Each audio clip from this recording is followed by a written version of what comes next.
the dark from coming. Feel the weight of what we owe. This, the song of sons and daughters, hide the heart of who we are. Making peace to build a future, strong, united, working till we fall. The air and water flowing hard, the land we call our home. Push to keep the dark from coming. Feel the weight of what we owe. This, the song of sons and daughters, hide the heart of who we are. Making peace to build a future, strong, united, working till we fall. And we all lift, and we're all adrift together, together. Through the cold mist, till we're lifeless, together, together.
Hello.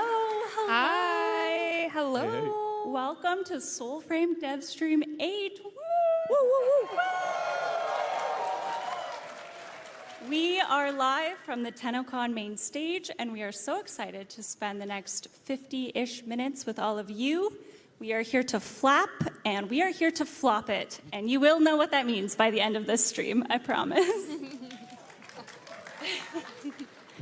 We're going to be walking you through what the heck we've been up to since this time last year and where we're headed next. We've got a live demo to show you. Woohoo!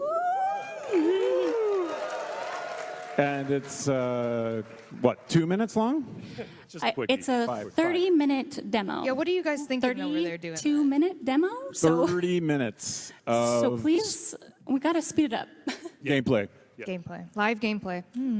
But first, But we're going to stall until we But first- show that. let us introduce ourselves. And I'm going to start with that fine gentleman down there. Hey, I'm George. I'm the audio director. Woo! I'm Scott, and I'm the lead designer. Yeah. I'm Sydney, and I'm the narrative designer. Woo! And dressed as Verminia from the Enchanté, game. Dressed as Verminia. enchanté. Oh, Verminia. Allons-y. I don't know. I'm Sarah. I am your community manager. And next to me, Hi, I'm Megan. I'm your community director. Hi. I'm just here for Bromius, that's all. I'm just here for the big bear. aren't we all? Hi, everyone. Thank you for coming. I'm Jeff, the creative director.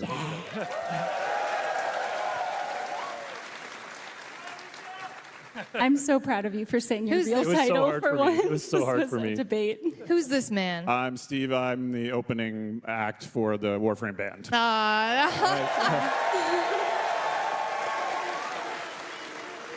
Can't win them all. Where's this man? Have you He seen has this been man? found. I'm in heaven. I'm in heaven. Aww. Wah, wah. Okay, guys. We are kicking this stream off with some very big news. And this is regarding access to Soulframe.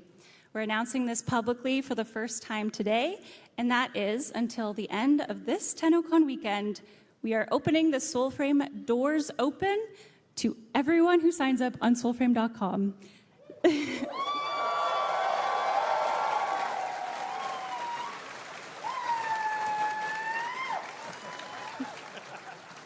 So yes, if you have ever signed up for soulframe.com, whether that was 1 year ago or today, you are automatically in as of right now. Some of you may have already noticed. You already got notifications. I think it went out. Download it. Go, go, go. Get into Yes. Preludes. Yeah, turn off the stream and ignore No. it. No, just kidding. We would Sidebar. Wait, maybe ideally wait. love if you stay and also watch the rest of the stream first. But this is permanent access to the game. It will only include those who have signed up on the website by midnight Eastern Standard Time tomorrow, at which time we will return to close invite-only access. That's right. Yeah. Come help build the game, everyone. We need you. We want you. Yes, please come break it. Come build Preludes with Amazing. us. Thank you. Definitely. Yeah. Some of you have been waiting a really long time to play Soulframe, and while we are not quite at the point where we are ready to launch permanently, we do want to say thank you for your patience and continued support. And if you're itching to play Soulframe Preludes as it is at today, again, Preludes is our pre-alpha state of the game, come on in.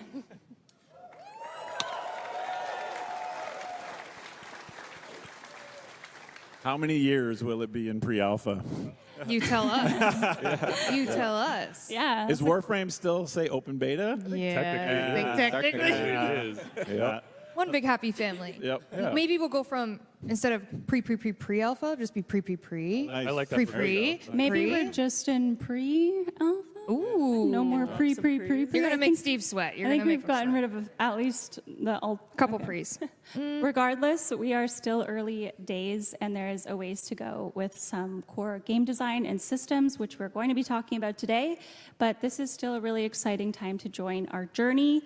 our aspiration is we have no more account resets or wipes, so everyone joining in gets to keep their progress, and yeah, just help shape the game as it grows. Keep your puppy. Yeah. Join us, won't you? Join us. Oh, very nice. Okay, so for those that haven't tuned in since last year and are still paying attention and not downloading Soulframe right now at home, we have progressed quite a bit. We've built upon our gameplay, combat, and some of our core game design. So we are going to quickly walk through what has progressed. Here you go. Thank you, that's why you're here. Before we get into our live, never-before-seen gameplay. So, since last Tennocon, we have been cooking. We've also been swimming. Isn't that right, George? Cue the video.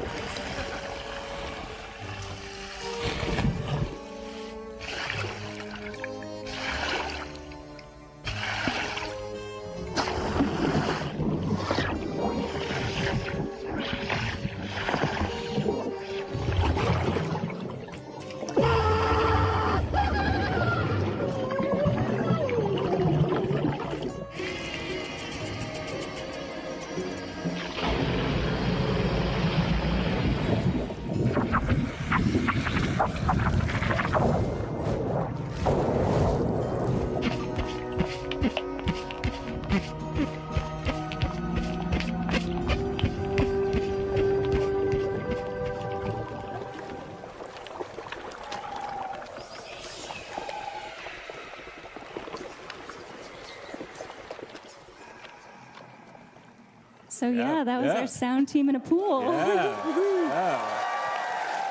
Yeah, that was. Yeah, two of our principal sound designers. Are they okay? Or They're okay. They survived it. They survived I it. love that Yeah. Jeff is working while wrapped in a towel for some reason. Yeah. It just cracks He me couldn't up. put pants back on. He was like, no, I'm good. It was a towel. hot day. Yeah, so that was that's fair. Jeff and Willem, and they're two of our principal sound designers on the team. And, you know, we needed some water sounds for the corrupted areas in the game. And why not, you know, go out and record in a pool and get the real thing. You know, we always like to customize our sounds, record unique stuff instead of using library. It's kind of like, you know, it's kind of like cooking instead of, you know, pre-cooked meal. It's like you get to add all of the individual ingredients that make it truly unique. And so we always try to do that. So, and Told you we've who been doesn't want to go cooking. swimming, right? Yeah, I love that. I mean, the sound of Warframe, right? It's just incredible. absolutely. Yeah, it's just such a part of the experience, Yeah. and we're carrying that through into the love Soulframe. of making Soulframe. Totally. Yeah, dedicated audio team, and yeah, we're gonna make it sound awesome. So Okay. Now on to slightly less silly measures. Combat. Combat has come a long way. Fights are feeling smoother, more grounded, and more reactive. Movement and stagger has been overhauled with less clipping and sliding.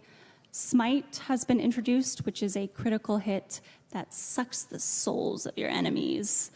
Bows have seen a rework, and we continue to make strides in our leveling systems. We definitely prioritized combat throughout this year. Yeah, it was a big push by the team. You know, coming from Warframe, which is a hyper-fast game, we have kind of popcorn enemies. It took a lot of work on the design side to get that kind of combat feeling right, and also on the content side. You know, enemies in Warframe don't have to react to you the way they need to react to a slower-paced game. So there was just a ton of new animation systems that came in to kind of enhance that acting and that reaction. I know, like, the design team did a lot of. Yeah, the design team spent a lot of time really breaking it down like frame by frame and making sure the combat feels connected and grounded and solid.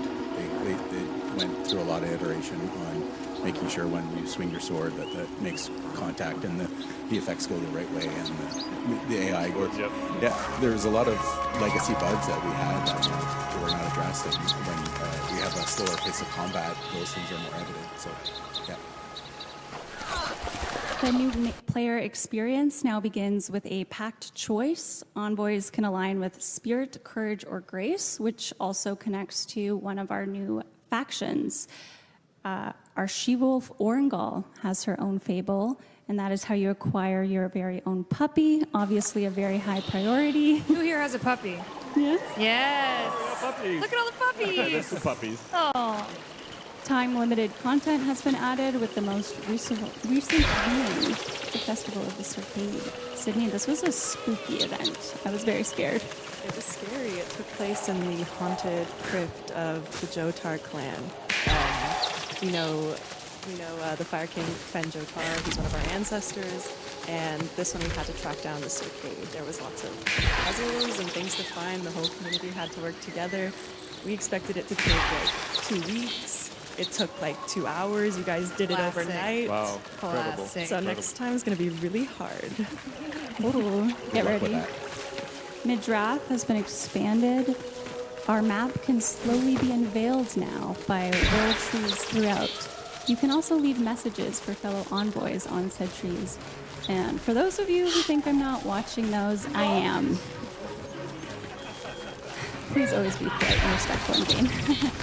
New enemies have been lurking about like this spooky medikit. Synod's finest favorite is groovy. Willow Wings, our You flying quoted controller. the devil.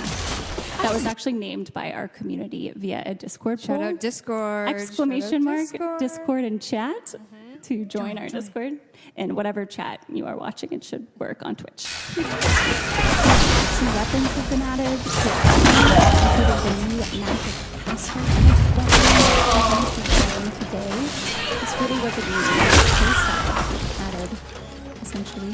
Yeah, as much work as we put into refining the combat, We're not going to show it. Yeah, we're not going to show it. We're going to show you how the expanded combat choice. And actually, in the demo that we have to get to really soon because we're running out of time, you're going to see a bit more of a mix of range and close combat with the addition of sidearm. So We get a lot of questions about, are we going to get this type of weapon, or are we going to get these other types of weapons? And the answer is yes. This is going to be a game with a huge array of weapons and play styles. So in the demo, you're going to see more of a capture-focused range style. Now sidearms, so you'll be able to kind of get up close and sweaty if you want to. Yeah. We also introduced new armor sets, and armor itself grants defense stats tied to three types. But no transmoggetting. It's not in the worst suits. I like calling that glamour. Glamour. Yeah. Yes. I think What do you that's, guys think? Should we call it glamour? I think that's official. Is that a good name? Yeah. Heard it here. Heard it here. Glamour. Write that down. Write that down. maybe you have to see a certain witch. Enchanté. Find them, and I'll haul Yes, to a lot your has happened contrition. since you last tuned in. But before we jump into the demo very shortly, we're going to talk a little bit about what's next. As I said, we have a priority and a focus right now on improving and adding core game systems. One of these is the moat system, which we've been talking about a bit. It aims to offer more freedom to Envoy's gameplay and ability for weapons. Sid, these are living creatures? They are. They're hungry little sprites that live in your weapons. Yeah, this is a way for us to inject a little soul into your weapon.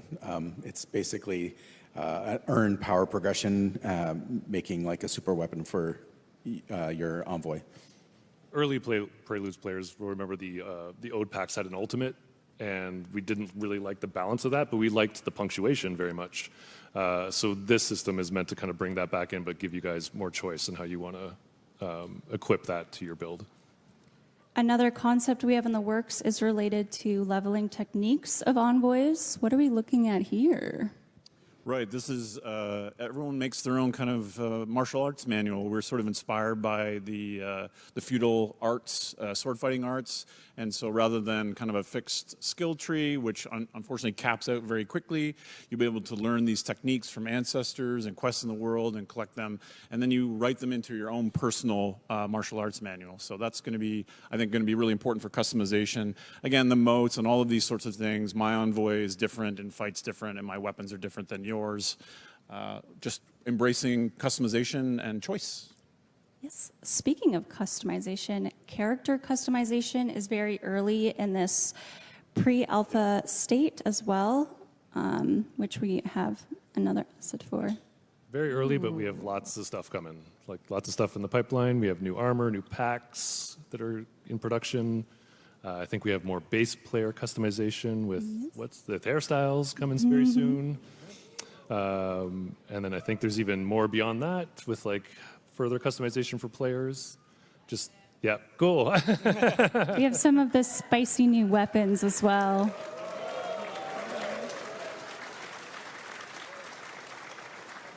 Yeah, the people in Preludes right now might have seen the bow got a really great rework. So we just loved it so much. We're just going to kind of keep encouraging and put more content in to build that around. So, and more sidearms as well. Face sword. Of course, there's always going to be more. Is that being used today? It was going to, Oh, okay. and we made a pivot. Oh, okay. And who uses these? Certain angry little cabbages. Ever want to kill someone with a leaf? Now is your chance.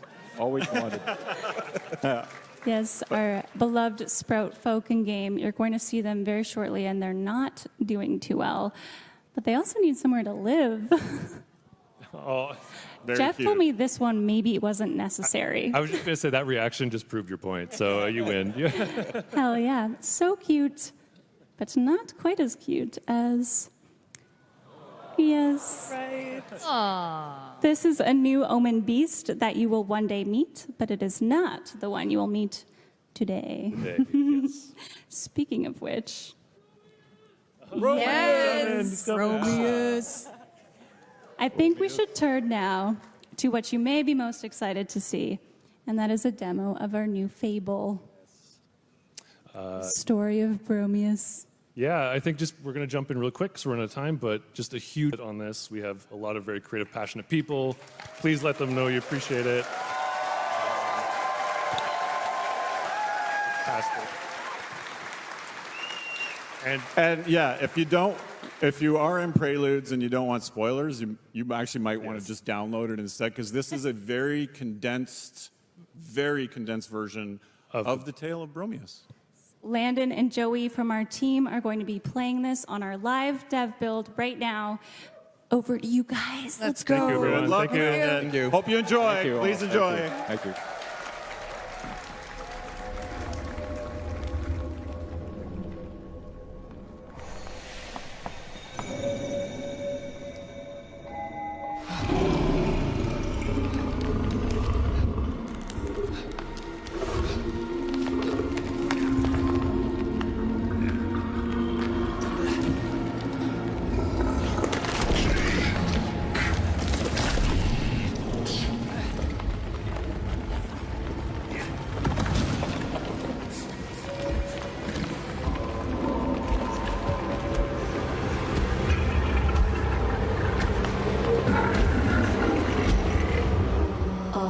Envoy. Just a few puffs and you lose your head. What? What did you see? Ma grand-mère always praised my gift to interpret such vagaries before they weighed her down.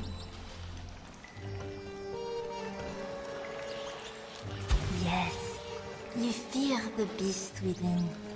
Unknown, untamed, ugly. What? Such visions do not lie.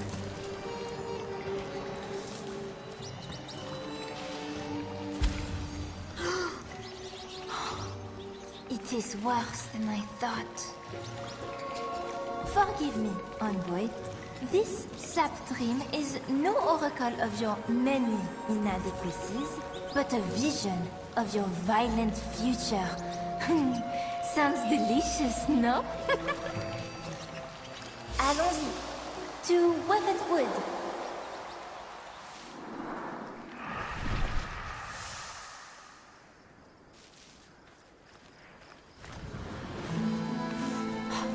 Took you long enough. If your fate is to battle this wretched beast, my puppets will be glad to guide you. Oh no, no, no, no, no, no. An envoy's mind is simple. More than one guide would be... Unless... a floppet. Flap, flap, floppet. To Weathered we go!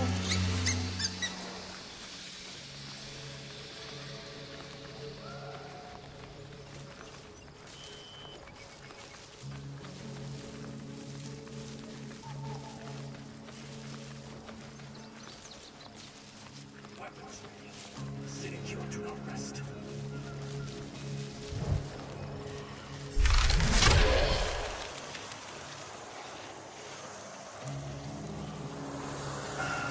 Find a fight.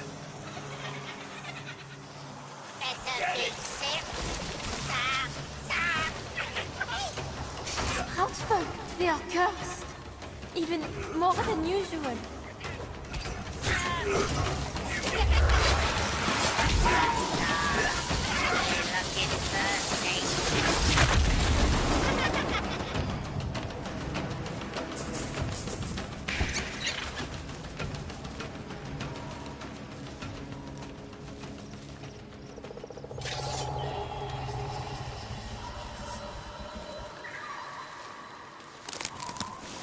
Wish, stuck, silent now, but for the wind.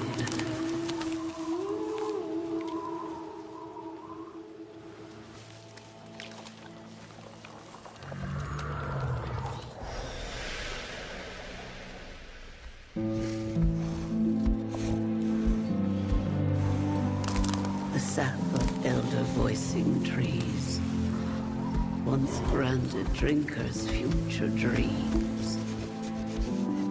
With none his own, no cub nor home, he raised them, their R-bearer, Bromius.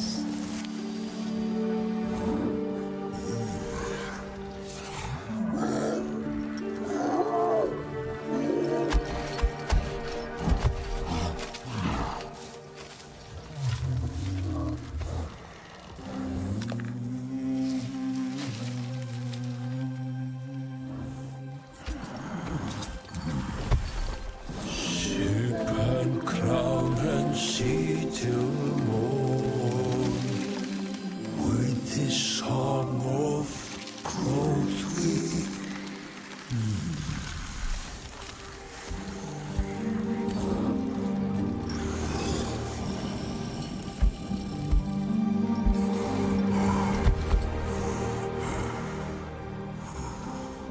Why won't you grow?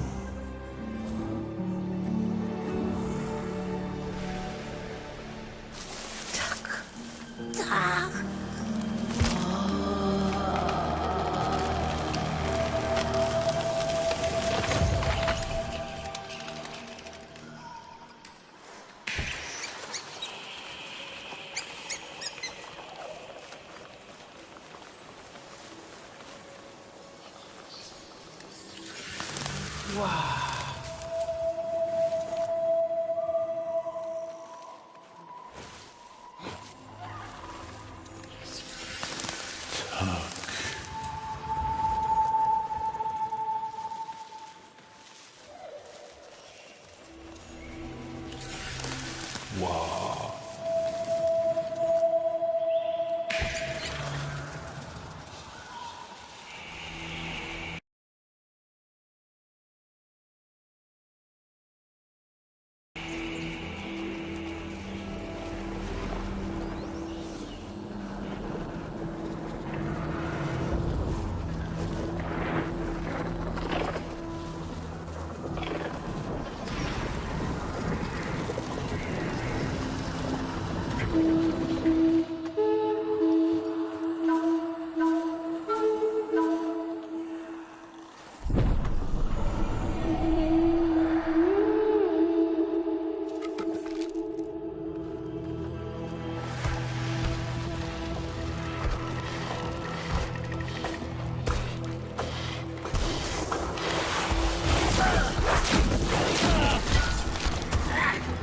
Look human, violent victim.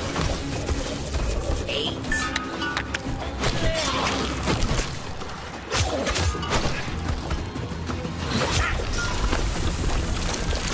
Ryan, or die.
This putrid hand.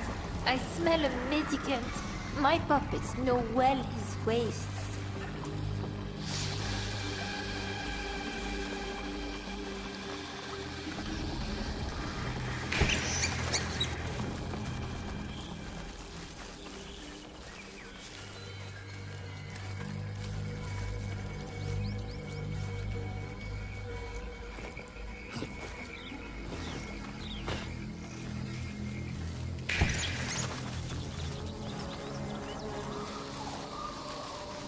Such wretched odor. Oh, my poor nose. This Odin sludge seeps deep, you know, rousing bodies best left buried. We are close.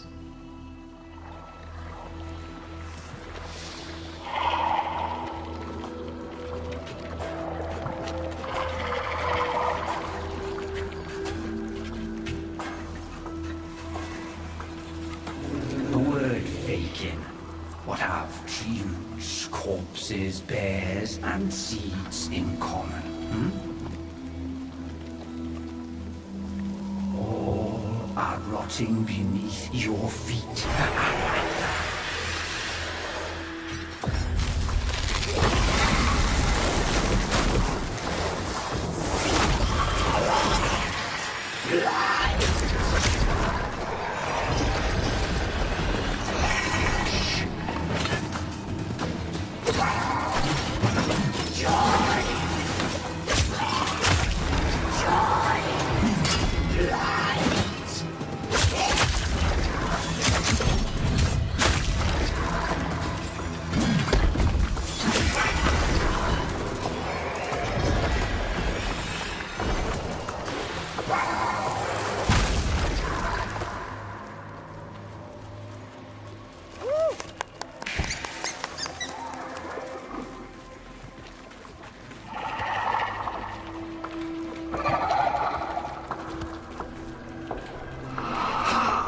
My wastelings!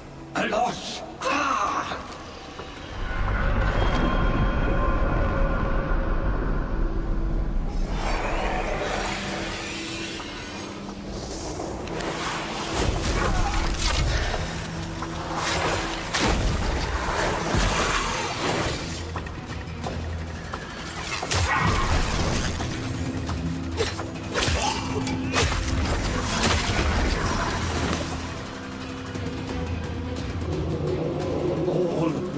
Mendicant in time. Mendicant wraith, leave our seed to the living. You misspeak, witch. Words have power. He lives now, my precious seed. Reborn, mendicant.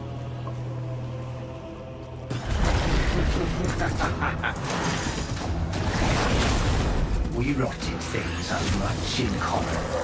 Our tongue, whoosh. Our thirst, still.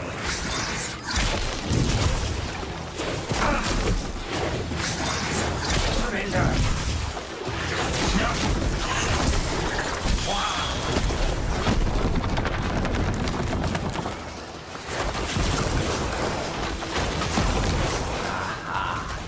Said I of rotted things, shed tongues, shed blood, shed legs.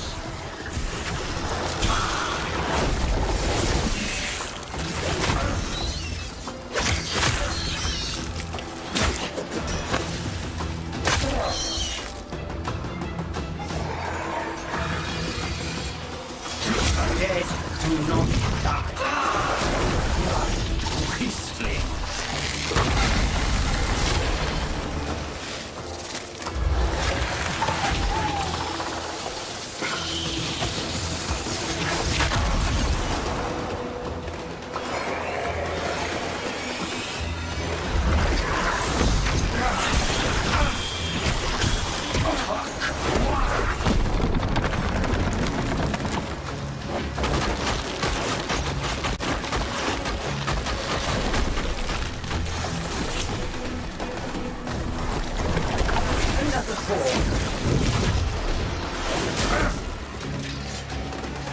No attack!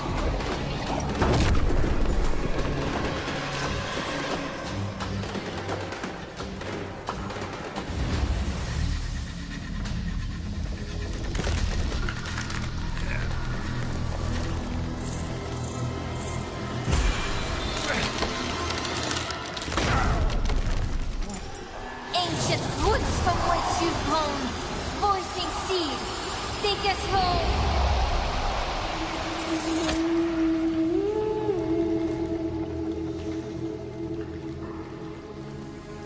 Though home it may be, you cannot thrive here. I see the puppet. This spoiled soil will turn you mendicant once more.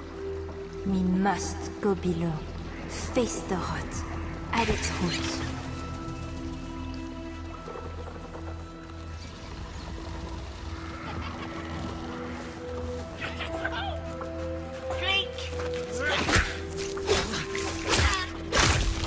Oh, better.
The beast. Sap smoke on his breath, no less. Fly deeper.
better, barely. But our little seed needs the finest of soil. Allez, allez!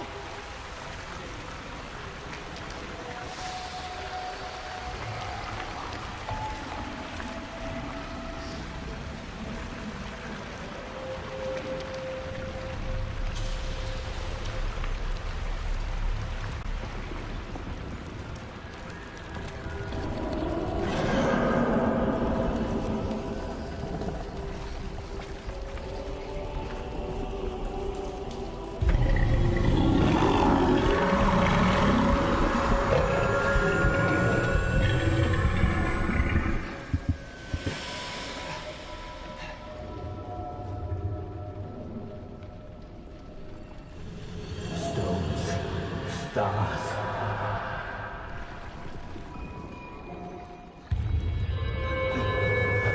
Those rocks between them. They bite like ship's bones, bore like worms.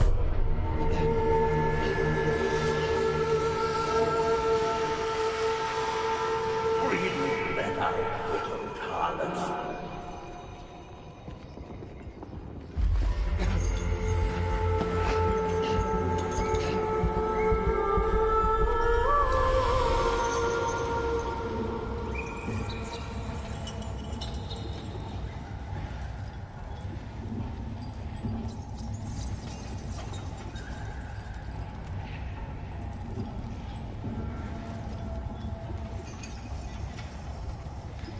Wanting more than I have, every inch of land that I bleed, that I feed for them, that is mine. Mine.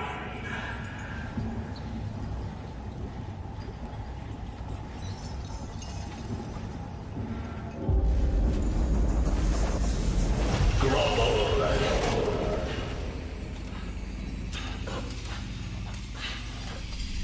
you gruel, too thankless to kiss your lord's feet when he brings you peace, bloody sanity to your knotted woods and piss-washed rocks. When he stands in your presence.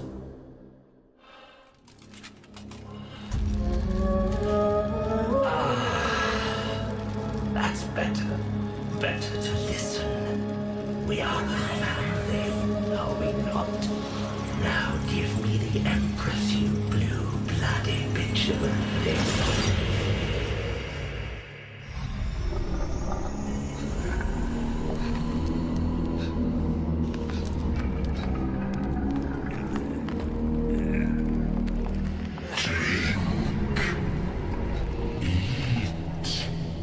It will all go away.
Voicing seed.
Seasons change as we spring up and land.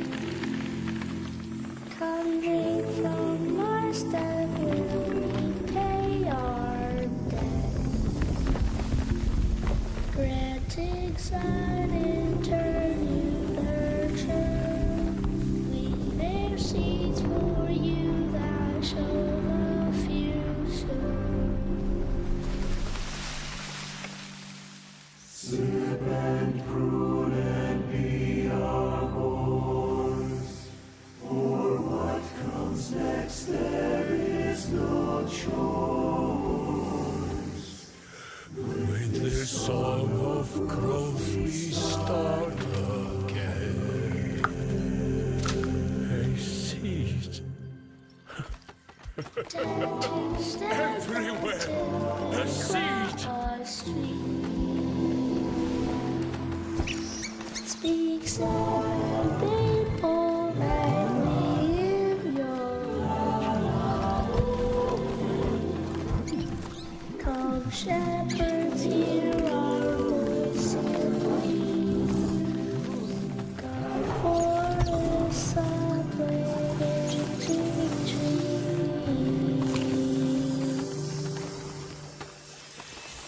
Sip and prune and plant and show.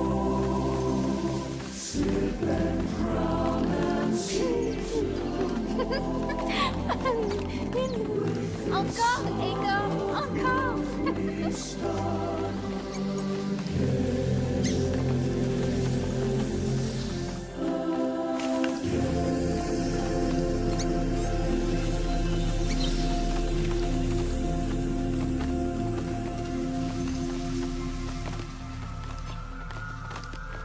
old friend.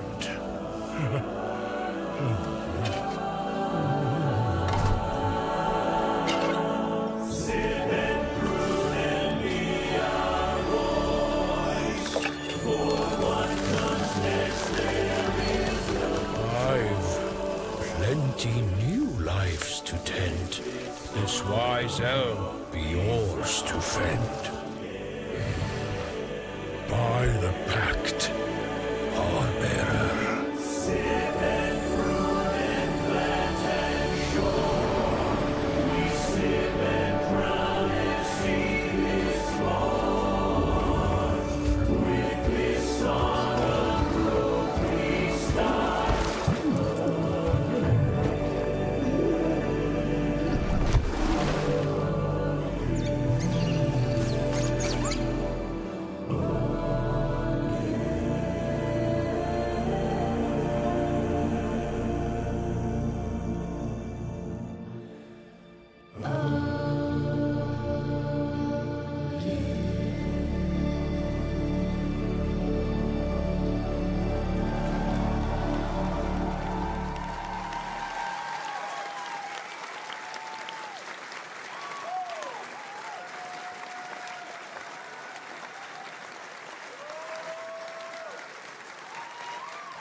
Please sign up on soulframe.com.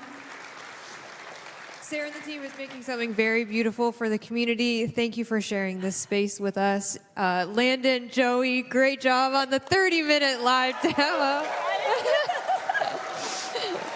No. Steve, guys, any parting words for our players? You promised no tears. You did that. That's my guy. It's my bromius. Like, I gotta Not a save my dry makeup. eye. Sorry. Please sign up by the end of this weekend if you want to join us and help shape this community. Thank you so much. Thank you for your support. Thank you so We much. love Thanks you. for watching. Join us.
Ah, I didn't see you there. Salutations, Tenno. My name is Zach. Delighted to meet you. I've returned for day 2 of Tennocon, and I'm here to keep you well informed on the Twitch traps that you are able to obtain. Not everyone can be as dashing as me, but fear not, we are here to assist. By watching Tennocon for 30 minutes between 11 a.m. and 4:30 p.m. Eastern Time, you'll receive the Noctivire armor set. You may even outfashion myself. Actually, probably not. Upon the start of Tenno Live at 4:30 p.m. Eastern Time, watch for an additional 30 minutes and receive Valkyr Prime absolutely free. The only thing finer than a free Prime is a tall glass of the sweetest apple juice. Ah, perfection. Often I receive inquiries regarding said Twitch drops, and no, placing an exclamation mark in front of a random word does nothing. Stop doing that, Clem100_Destroyer69. I won't ask again. To do it properly, head over to warframe.com/Twitch, log into your Warframe account, follow instructions, and you're ready to claim your goods. Observing today's show on Steam? Ensure you are logged into your Steam account before watching, and you'll be rewarded with item tokens in your Steam inventory. Once you claim those tokens, log into your Warframe account and adorn yourself with all your new items that make you feel alive again. Now then, run along and get back to enjoying today's show, Tenno. I've got important business to attend to.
What is relaxation?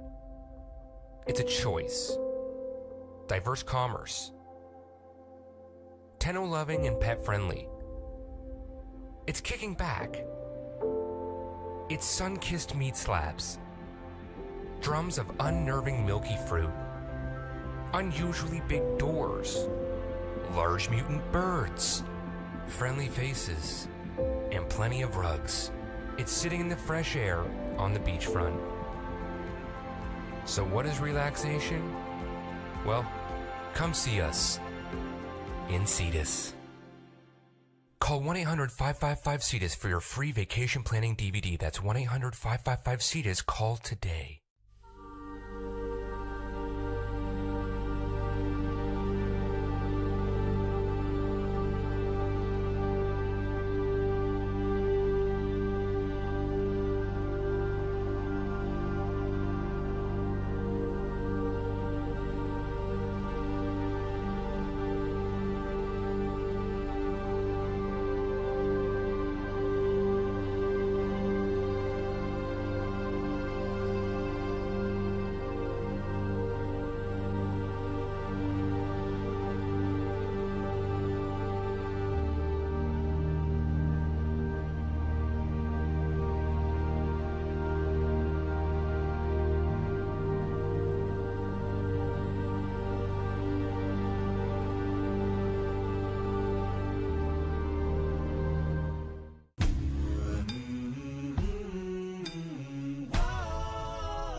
flowing hard, the land we call our home. Push to keep the dark from coming. Feel the weight of what we owe. This, the song of sons and daughters, hide the heart of who we are. Making peace to build our future, strong united. Waiting till we fall. And we all live. And we're all adrift together. Together. Whoa. Through the cold mist, till we're lifeless together.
hello. Oh, hello, hello. Can people hear me? Can people hear me? Okay, hello everyone. Welcome to the Art and Animation of Warframe panel. I'm joined here by the incredibly talented people you see here on stage who brought you 1999, Tekra, Encore, Isleweaver, and so much more with their teams, and some things you guys haven't seen yet. We'll get to that in a little bit, but we're going to start with some introductions. Carrie, hello. Hi, I'm Kerry Black. I'm the art director on Warframe, and I think it's really, really hard to follow a panel that had a mouse run through a bear all the way. Yes, yes. And we have a special guest. Hello, Flair. Hello there. Hi, Kaz. Hi, Kaz. Hello. Hello. And we have Marco. Hi, I'm Marco, Associate Art Director with Warfare. And next to Marco, yes, yeah, Marco, next to Tim, or next to Marco. Hi, Tim. I'm beside myself. I'm Tim. I'm a principal animator on Warframe and mocap performer for Soulframe, so I get to just play pretend for a living. Woohoo! And we have the lovely Sedona. Hi there, I'm Sedona, and I'm a senior animator on Warframe. Woohoo! And we have the lovely Adele. Hello, I'm Adele. I'm a senior character artist on Warframe. Woohoo! All right. Now, what if I told you we were starting this panel by announcing the next Prime Warframe? And now, what if I told you that that next Prime Warframe is Caliban Prime? Rise up, Caliban gamers, let's go. Now, Marco, what did we want to keep from base Caliban, and what did we feel Vadim could kind of explore with? Well, first off, congrats to Vadim. That's a terrific concept. And what we wanted to keep from the original Caliban was, well, most of all, the vertical split in the middle. And we went all in with that for the helmet as well, having the same going forward, and all the VFX. We wanted to keep the sentient theme alive with all the patterns, and we kind of reflected that on the gold trims on the character. And of course, his very agile and slender constitution still needed to be there. Amazing. And we kind of passed that over to his Caliban Prime summons. Yeah. So,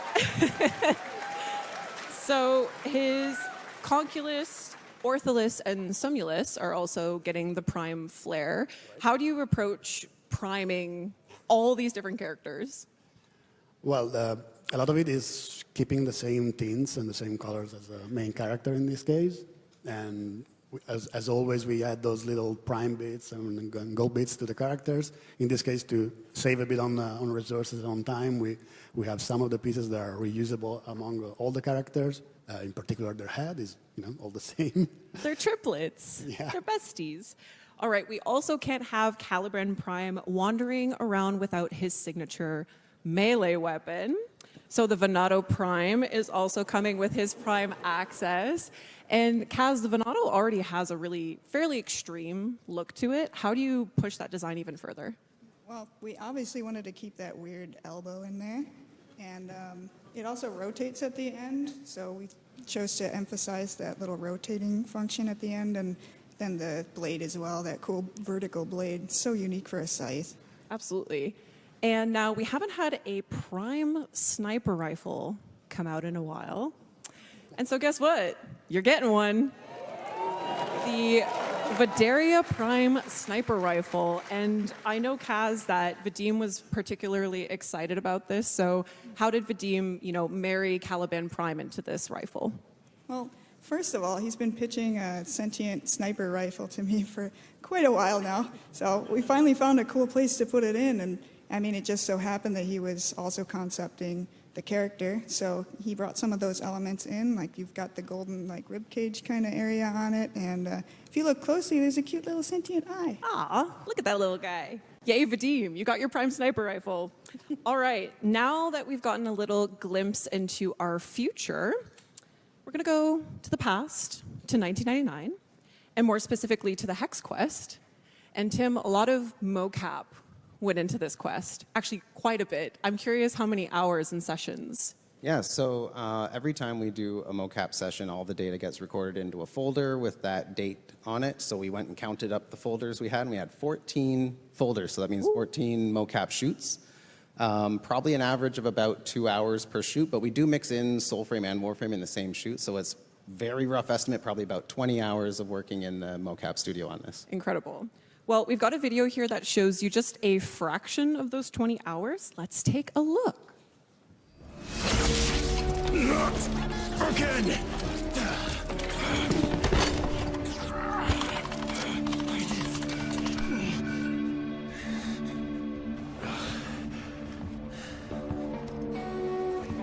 Bastard! Didn't the bastard doctor warn you?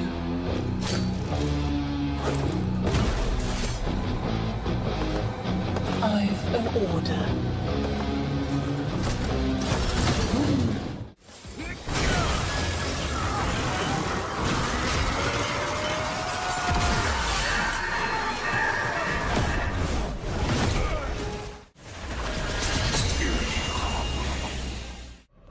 Master, my master, why hast thou abandoned me?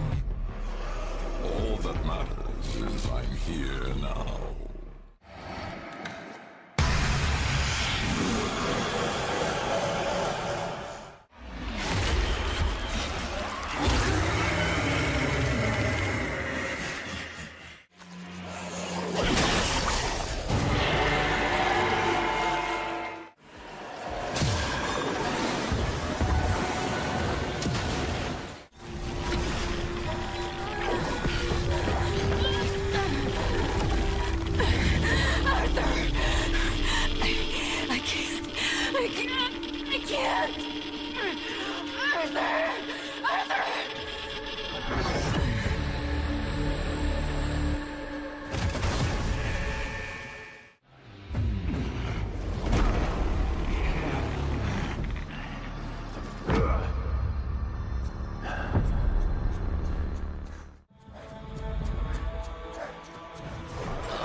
I was too slow.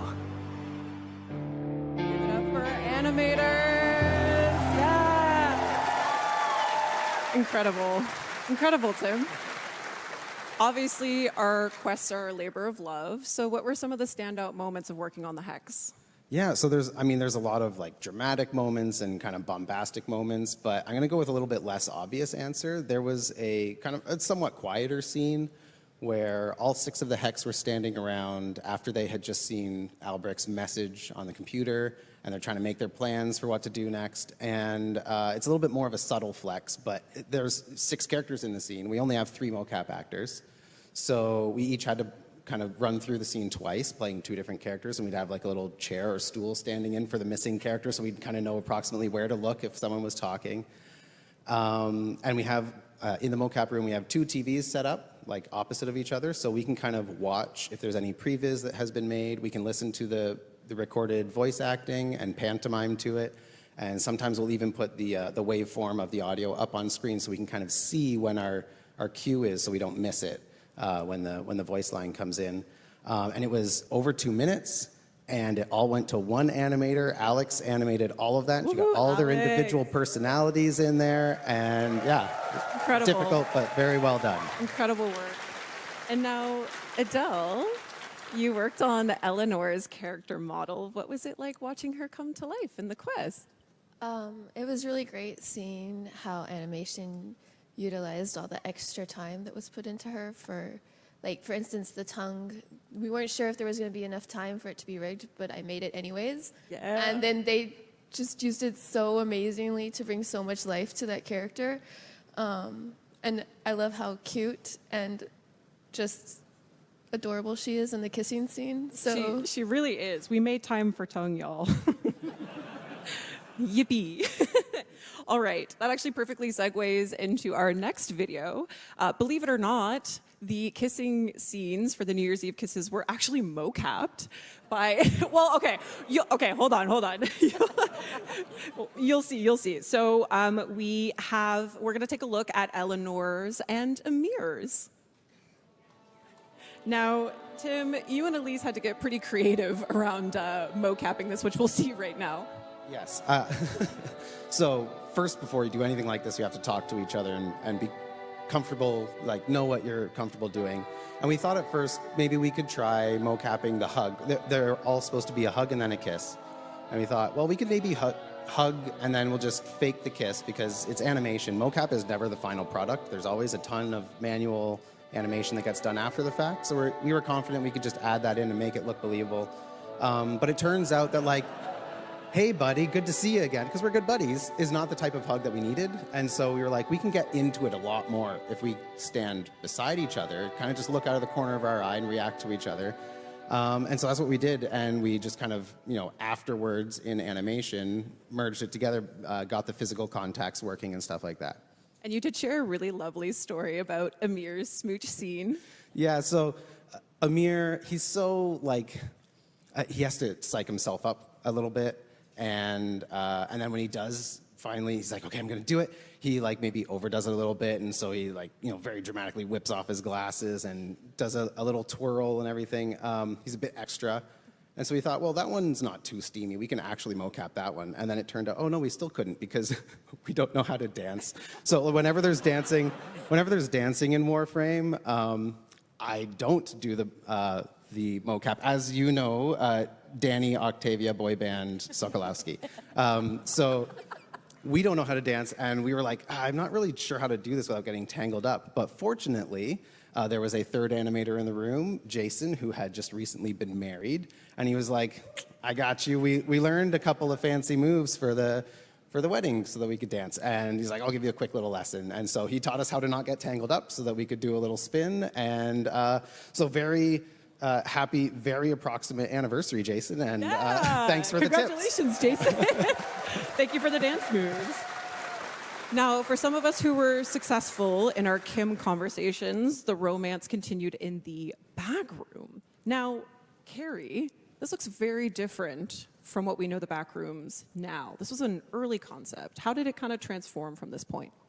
Well, at the beginning, it was actually going to be in the city, and it would have like an old tailor shop at the front because Warframe, fashion frame, kind of sort of fit. And then you'd have your sci-fi mad scientist room in the back. But then as narrative happened, we needed to get it into the mall so that everything was going to wind up working. And then we went with a 90s loft conversion instead. So. And we did. And we have a video here. We're going to take a look at how the back rooms came together from start to finish. In a moment. Believe me, it's very cool. We shall see the building blocks. Actually, we should start talking about it. So when the pieces started coming together, Carrie, what were some of the kind of energies that you wanted to bring into the space, or kind of the player considerations that you had in mind? Well, I think one of the big ones we were looking for this was actually to do a space that is really cool. Everybody could, know what story we were telling, but then actually be able to strip it back so that somebody wanted to really be able to put their own thumbprint on it. Not all the way back to a simple box, but, as close as you could, and still have the other version be able to tell the story. So it was kind of like consciously making sure that with all the decisions, there was the ability to pull them back and still have the, floors, walls, and ceilings stay up. Absolutely. And I learned something really interesting about the helmet room, where actually when I was doing research, Carrie, I'm quoting you here, I'm sorry, but it was inspired, the chair that you sit in the helmet room was inspired by, and I quote, a creepy dentist chair, which feels appropriate for the room with lips on the wall. Absolutely. Marco really drove a lot of that with I think it was Corey and a couple of other people, And if you've ever had traumatic dental surgery when you're in your teens, you can all sit in that moment, right? So. Thank you, Carrie. I'm here for it, yep. And let's give a round of applause to our environment artists, programmers, level designers, lighting, material, and textures. These guys bring these worlds together. All right, now outside of the back room, roam the Skuldra. And we see here some of Minky's work, which was foundational to that faction. So, Carrie, can you tell us from Minky's work here what was kind of pulled in to create that faction? Well, I think it's amazing how many foundational things actually are. So, the Ephron, which was a big, how is it going to work? How are they going to be able to take on Infested when they're mere humans from 1999 and similar? So there's that. And then the playfulness that Minky had in his work was kind of key. So here you have bubble-wrapped enemies, and we're a third-person shooter. And, it's not quite as on the nose as we are right at that moment, but that came through the whole way. And I think that playfulness was a nice way to get this thing started. Absolutely. And then we see Michael brought it all together here with the final concepts. And Marco, when building up the Scaldra faction, what was the most important kind of features to help distinguish between one another? Well, leaning in a bit on the different silhouette changes.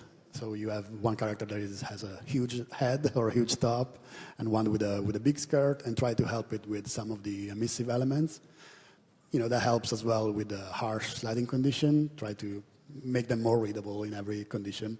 And then you have game design and behavior as well going into that. So if you have a character running at you with two glowing sides, you can know what's going on. Yeah, you can kind of expect what's coming next. But speaking of, so the Scaldra move and attack in some really dynamic ways, which we're going to see here in this video. And Sedona, what were some of the kind of goals the team had for the Scaldra in relation to other enemy animations in Warframe? Yeah, so just to preface, I have been working on enemies since the Murmur alongside Scott Johnson, and the Murmur were like crazy hard, and because we didn't have anything to work off of.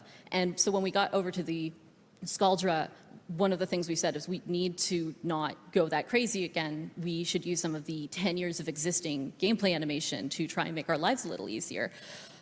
So working with that, we started making just like focusing on the idols and maybe a couple locomotion changes, but then the personalities of them got like crazier and crazier.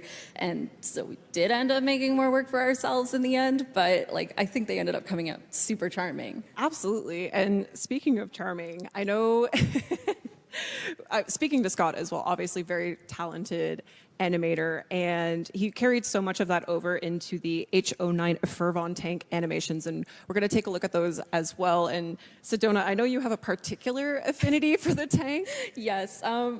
Watching Scott work with like vehicles in general, like he's usually the vehicle guy, and we have a term that we use when we're giving notes, and one of the things is like give it a little Scott wiggle or Scott shake, because he adds it to everything. And so he of course added it to like the Scaldra, and he added it to the tank. And when we were having anim reviews, like everyone was sitting there going, this is so cute.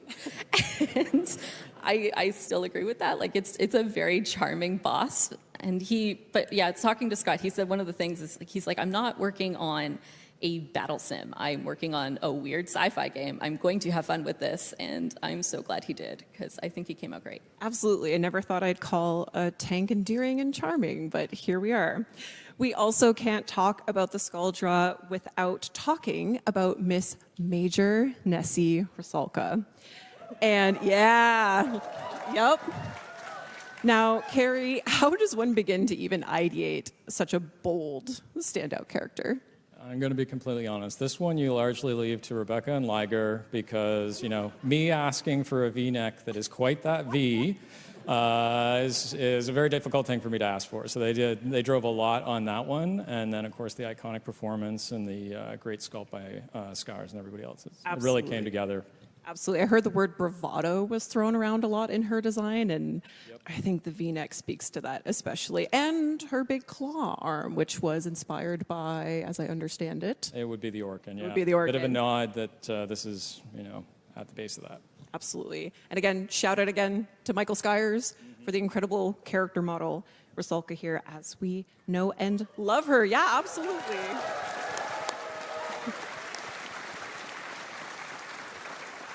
Now, we learned a lot more about Rusalka in the Kim conversations with Mom Toxicated and Papa Polar. And two, of course, are proto frames that came out with Techrot Encore. And we're going to start to take a look at Minerva.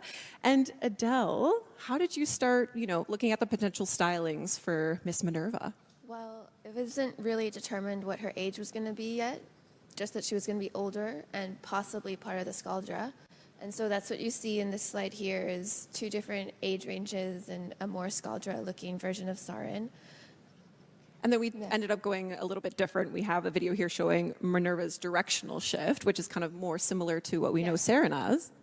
So in this video, you can see how once it took a different direction, it was more that she's 40s. And so I was like, well, what was cool in the 40s what was cool in the late 90s for someone in their 40s? And I kind of referenced like the aunt that I had that I thought was the coolest, and my grandmother. And there's this movie Barbed Wire that I thought was awesome when I was younger. So it's a lot of influences from that to make her like a really fierce, badass lady. And you nailed it. It's only right to talk about, yeah, of course. We love Minerva. We love Minerva. Thank you, Adele. Now, it's only right to talk about Velimir next, our big, lovable polar bear that drives Minerva insane. And it's Liger's pride and joy. And Marco, with Protoframes, obviously there's the goal of kind of maintaining the aesthetic of the original Warframe. So how was this achieved with Velimir? A bit of an easy win with them. I have a huge winter coat, and that's pretty obvious. From a player perspective, you still have most of the tech gear on his back, which when you're playing the game, you kind of see constantly, so that helps. And the pretty straightforward palette with him. It's absolutely blue and white. And I understand that Velimir's relationship with Minerva also affected some of his jewelry. Yeah, we had a pendant on the concept that Liger did that had a cross. So we wanted to, not force any religious connection there, and we were trying to find something else to go with it. And Adele had the good idea to have a reference to one of Minerva's pieces to go in there instead, and we went with that. That was great. So sweet. Now, our headlining Warframe and Protoframe in Techrot Encore was Temple. And this glam rock sentient guitar wielding superstar was actually your creation, Kaz, back in 2018. Yep. What was it like to have the opportunity to revisit this and actually have Temple come into the game? Yeah, so I think all of the artists have some little ideas for what kind of Warframe they want to make in the back of their heads, right? Right, guys? Everyone thinks about that stuff when you work on this game. So I was just thinking, what are my favorite themes? What have we not done yet before? Like, what would be the coolest thing that I could possibly do with all of my tastes? And I couldn't get like a rock star out of my head. Started out with like 80s rock and stuff. I've got like Slash from Guns N' Roses in there.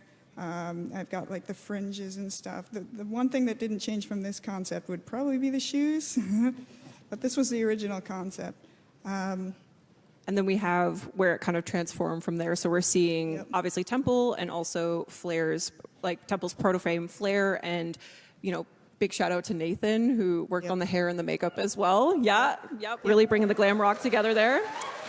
And now, last but not least of our Techrot Encore crew is our temporal teenager and Nova Protoframe, Kaya. And Kaya is so interesting because she has the most visible infestation out of the other Protoframes, particularly on her arm. So, Adele, how was this achieved?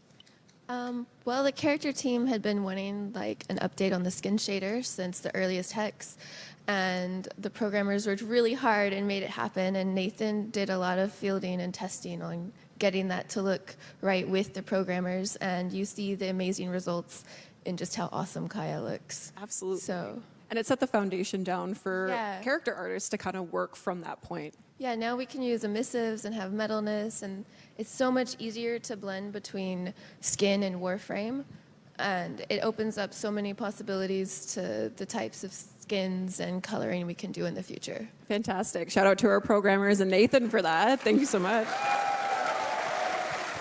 All right, there we have it, our Techrot Encore Protoframes. We're going to give a little round of applause for our character artists here as well who made them come to life.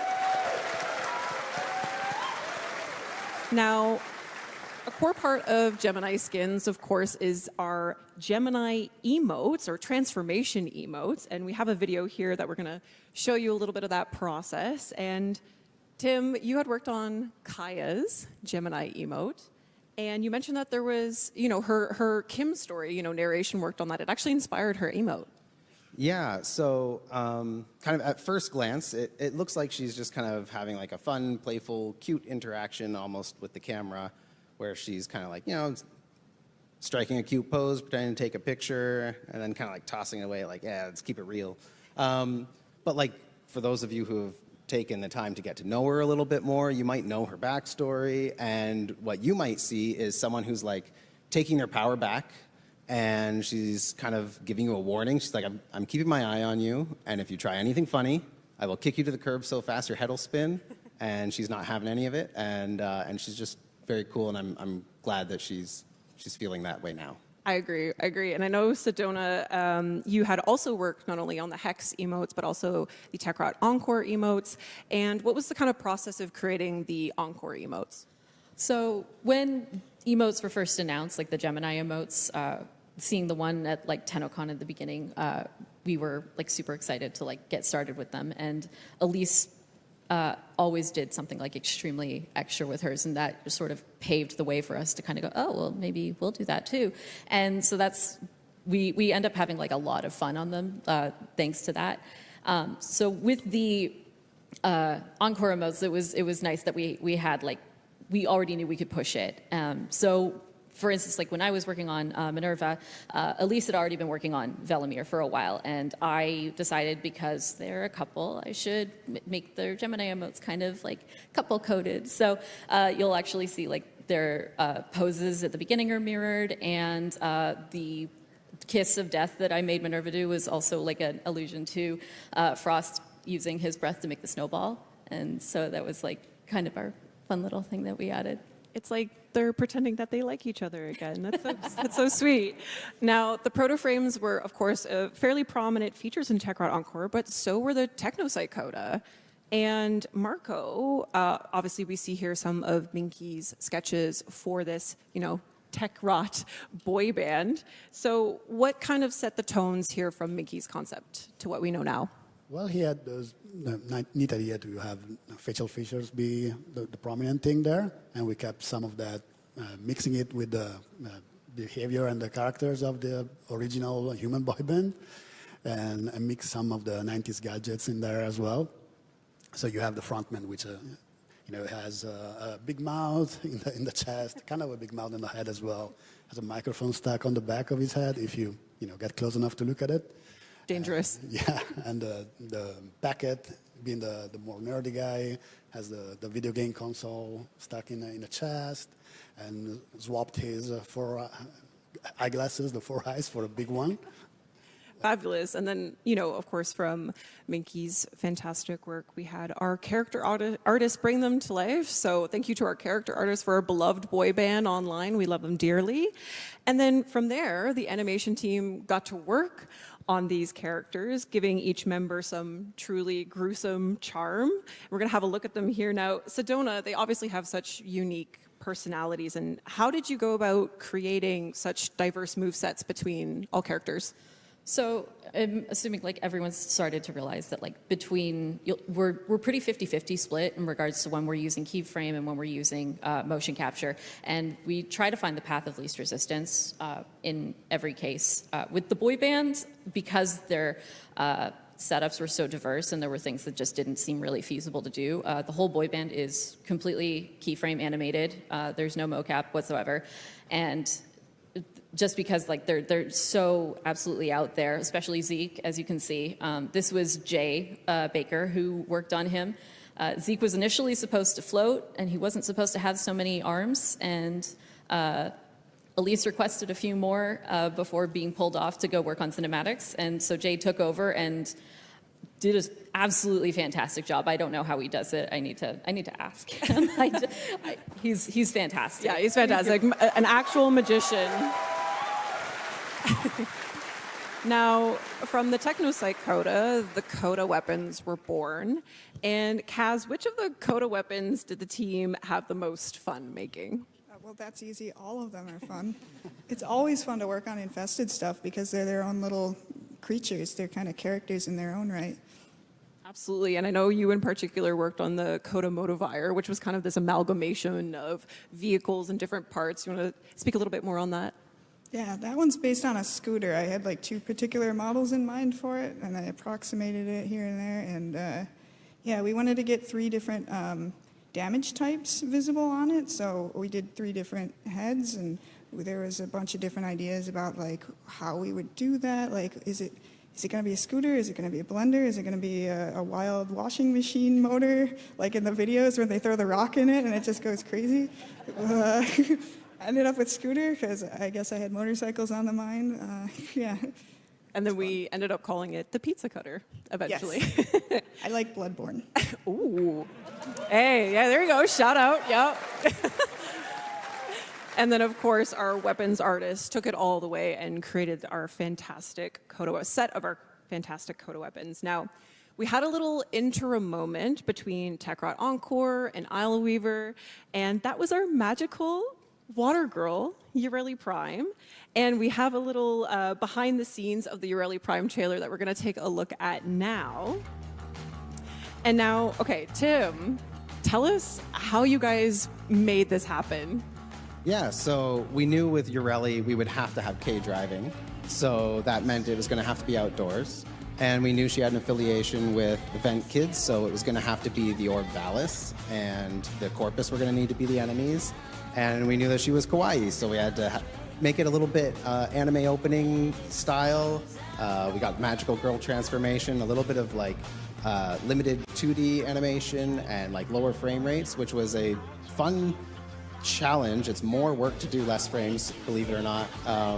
Our engine wants to smooth everything out to like 60 frames a second or higher, and we had to kind of like force it to obey our faked lower frame rate.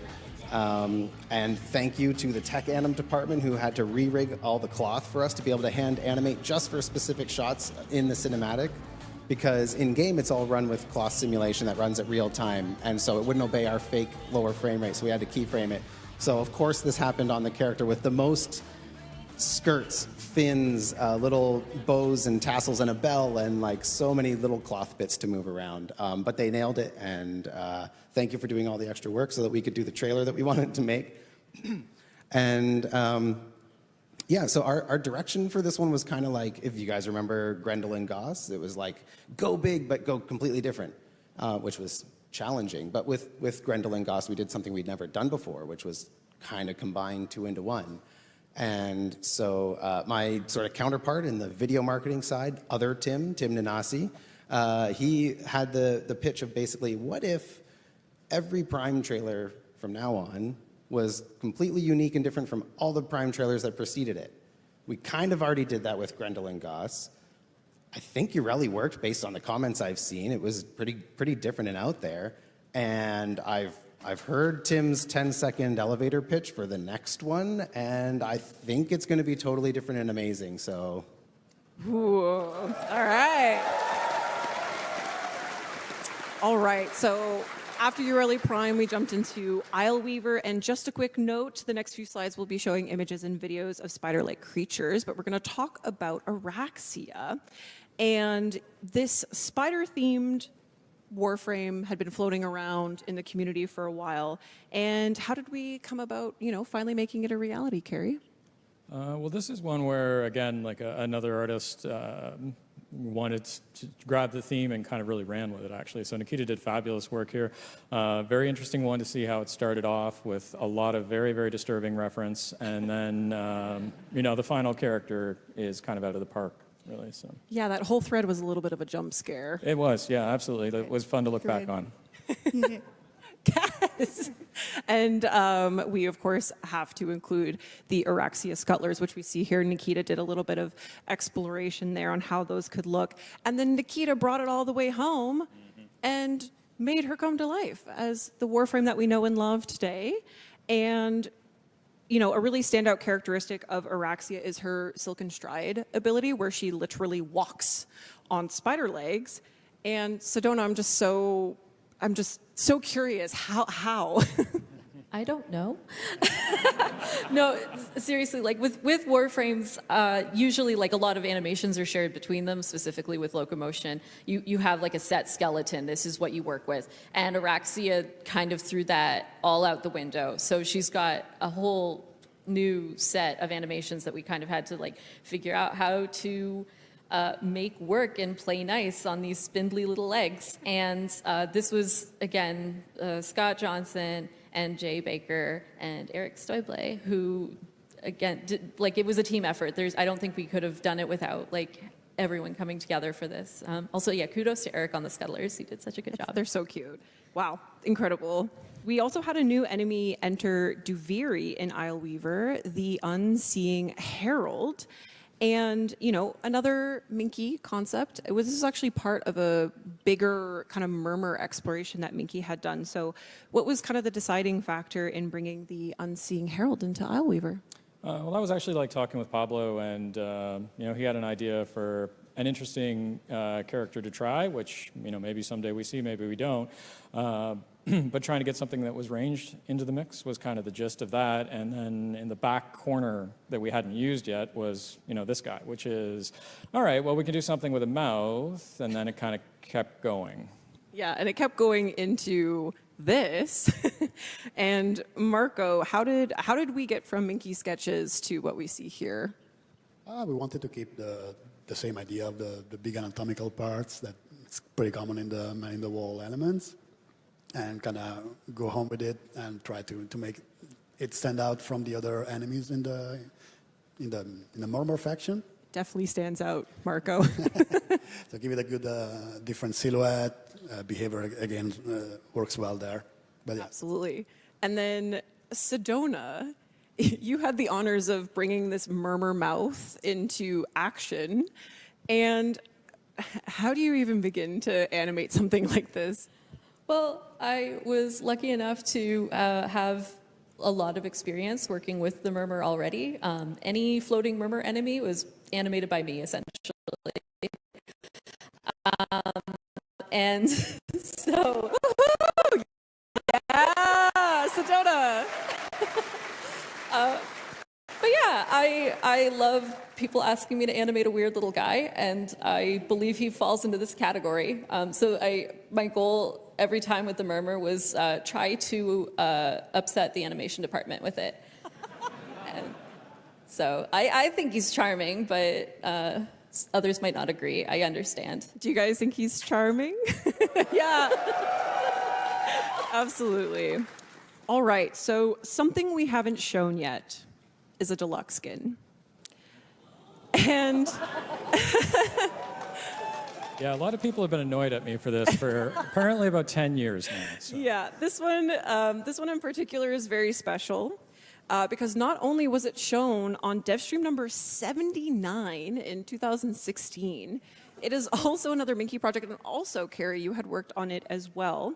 Can you take us back to that time and what the experience was like working on it? Well, that's a bit of a lifetime ago, but yeah, I can. We were looking at Zephyr, who was at the time a rather relatively noisy Warframe. So, you know, standards have changed with time, and we were seeing so with a deluxe, let's do something that's maybe a little bit more clean and see what some influences might be. So there was, you know, some 5-star stories, and then how can you have that be with a tribal theme, and then some kind of classic Warframe in the mix and everything. And yeah, it was a little crazy because I did actually have her walking around in the engine 10 years ago, and it's taken a while to get to next steps, but we've arrived, and she will be walking in the engine. We're really excited to share that the skin has been revisited, and in memory of Minky, it will be part of the rewards for this year's Quest to Conquer Cancer campaign in October. And there she is.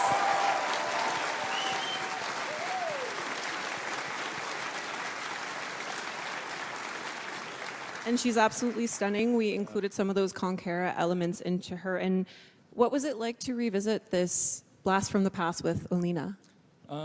It was interesting. It was maybe a little bit too personal at times because, of course, Minky was one of the most important people I've ever worked with, and you know, a bit of a mentor. So actually, happily, Marco was able to work with Elena and do a lot of the Conquera elements in the end. And it's a very cool piece in a lot of ways because you have people that were touching Warframe things 20 years ago, if you look at some of the early sketches from Minky, and then, you know, me kind of in that middle part, and then somebody who is really, really young relative to me, who almost hasn't had Warframe in their life, or not had Warframe in their life. So it's a lot of interesting hands having touched this piece. Absolutely, which makes it that much more special. Absolutely, yep.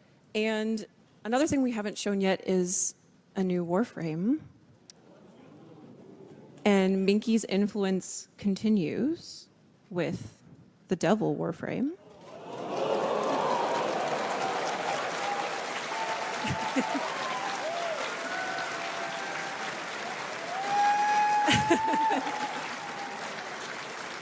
Yeah, this is obviously a layout of Mickey's exploration into this theme.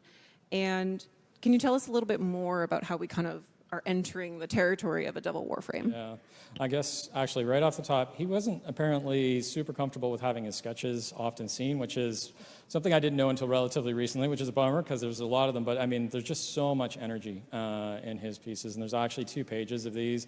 And yeah, Rebecca and I got to have conversations with him, several times a year sort of thing, and have him do really big, impactful pitches. Like a Warframe was a part of it, but a lot of the kickoff to get us towards 1999 as well. So can't really say enough there. But yeah, I mean, it's just a great, exciting theme. A little ironic for like the nicest person that you could ever hope to meet to have this be their last Warframe. But it's really cool, and it's turned out super, super well.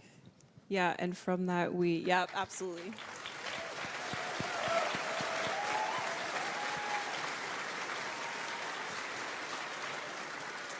So the team landed on this particular sketch to continue on into this final concept piece by Sergey.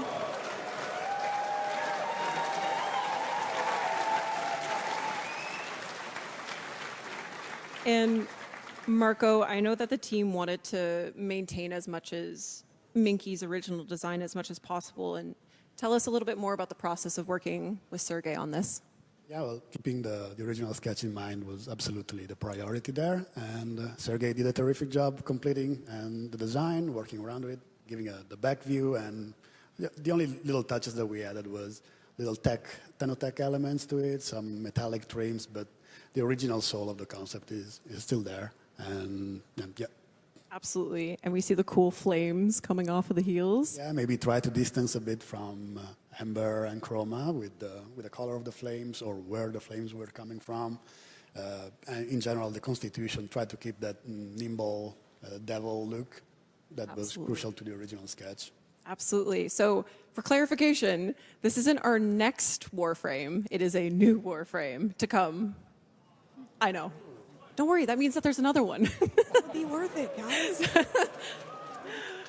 All right. So we've arrived.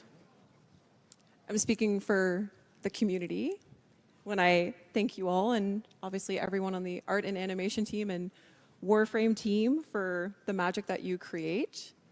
But that magic comes with hard work and dedication to your crafts and a love for Warframe. And it should be celebrated.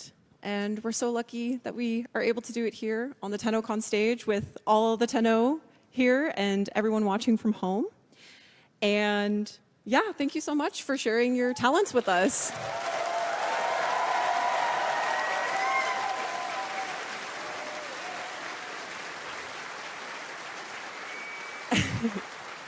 Now, there is an article up at warframe.com, or there should be, with bonus panel content, as well as some write-ups from the artists that you saw featured here today on their work. Check it out. Shout out D.E. Sam for all your work on the panel with me.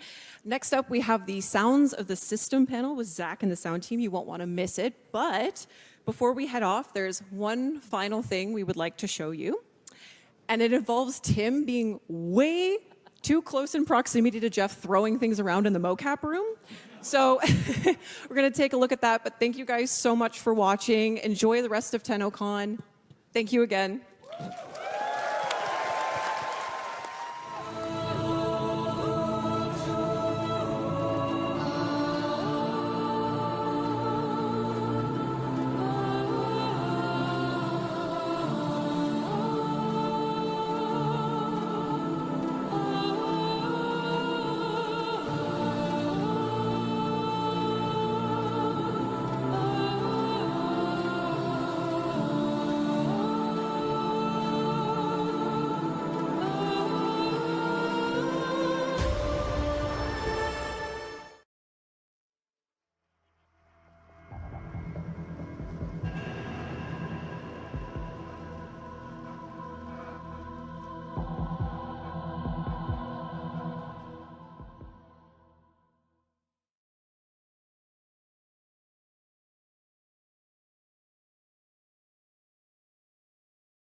Ah, I didn't see you there.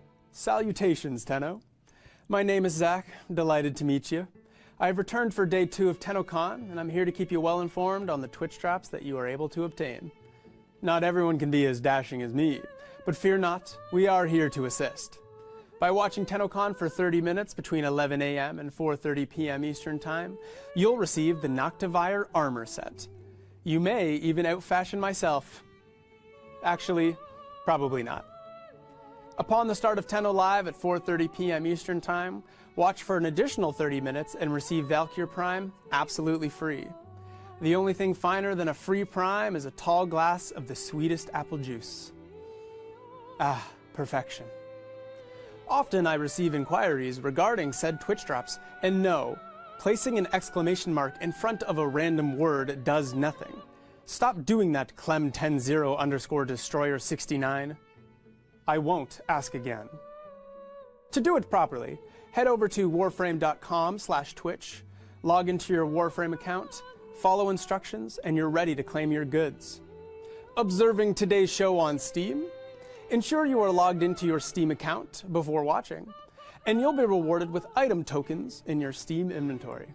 Once you claim those tokens, log into your Warframe account and adorn yourself with all your new items that make you feel alive again.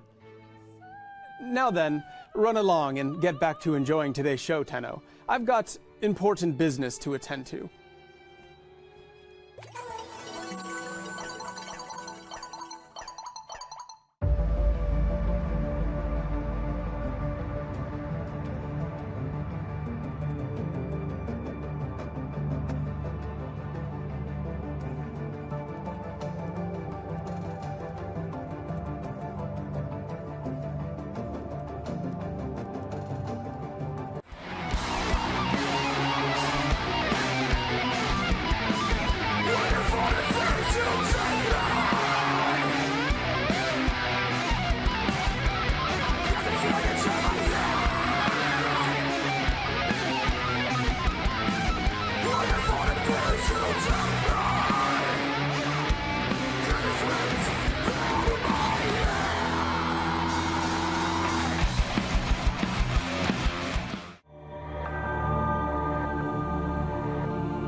What does it mean to glide?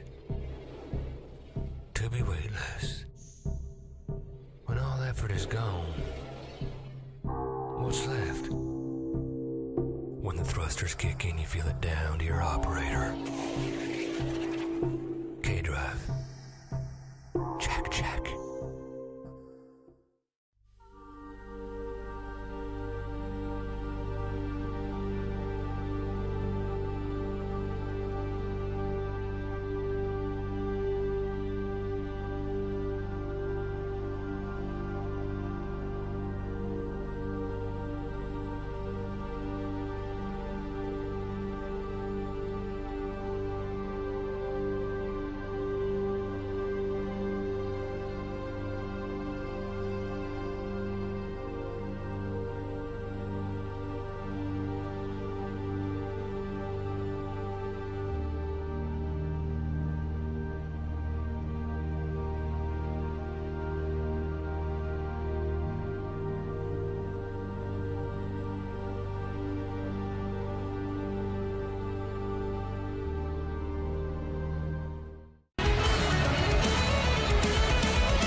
Time to go. Won't you lay me down on the ground crowns and I'll be sleeping in the cold below, sleeping in the cold below. Sisters below, we're going where the winds don't blow. Yes, we're all bound down to the deep and we'll all be sleeping in the cold. Sisters below.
Hello, everyone. Hello, Tennocon. Welcome back to Tennocon 2025, and welcome to this year's Sounds of the System panel. We've got an amazing showcase of all the amazing work that these panelists have been working on in the past year, but before I get started, it's my pleasure to introduce these amazing faces on the couch today. Starting at the end with a face and voice you know and love, please give a warm welcome back to Matt Chalmers. Hey, how's it going? Next up, also a member of our returning cast, a big hello to audio lead for Warframe, Eric Preston. Hey, everybody. How's everyone doing? What's up? Can I get a Clem in chat? Can I get a Clem in chat? Spam Clem. It's already there. Clem. Beside him, she's our Atomi cycle riding master of magnetic queen. Please give it up for the voice of Aoi, Alpha Takahashi. Konnichiwa! So lovely to see you here today. Thank you for coming. Starting us off with our fresh faces to the couch this year, please welcome sound designer Paul Christoforakos. Hey everyone, excited to be here. To his left, please welcome sound designer Chris Teixeira to this year's panel. Hey, everybody. And last but certainly not least, please also welcome Laura Dickens as a sound designer for Warframe. Welcome. Hi, hello, hi. My name is Zach, and I'm a senior community manager, and I will be your auditory pilot for today. And before we get into it, let me hear you guys. Who was at Tenno concert last night?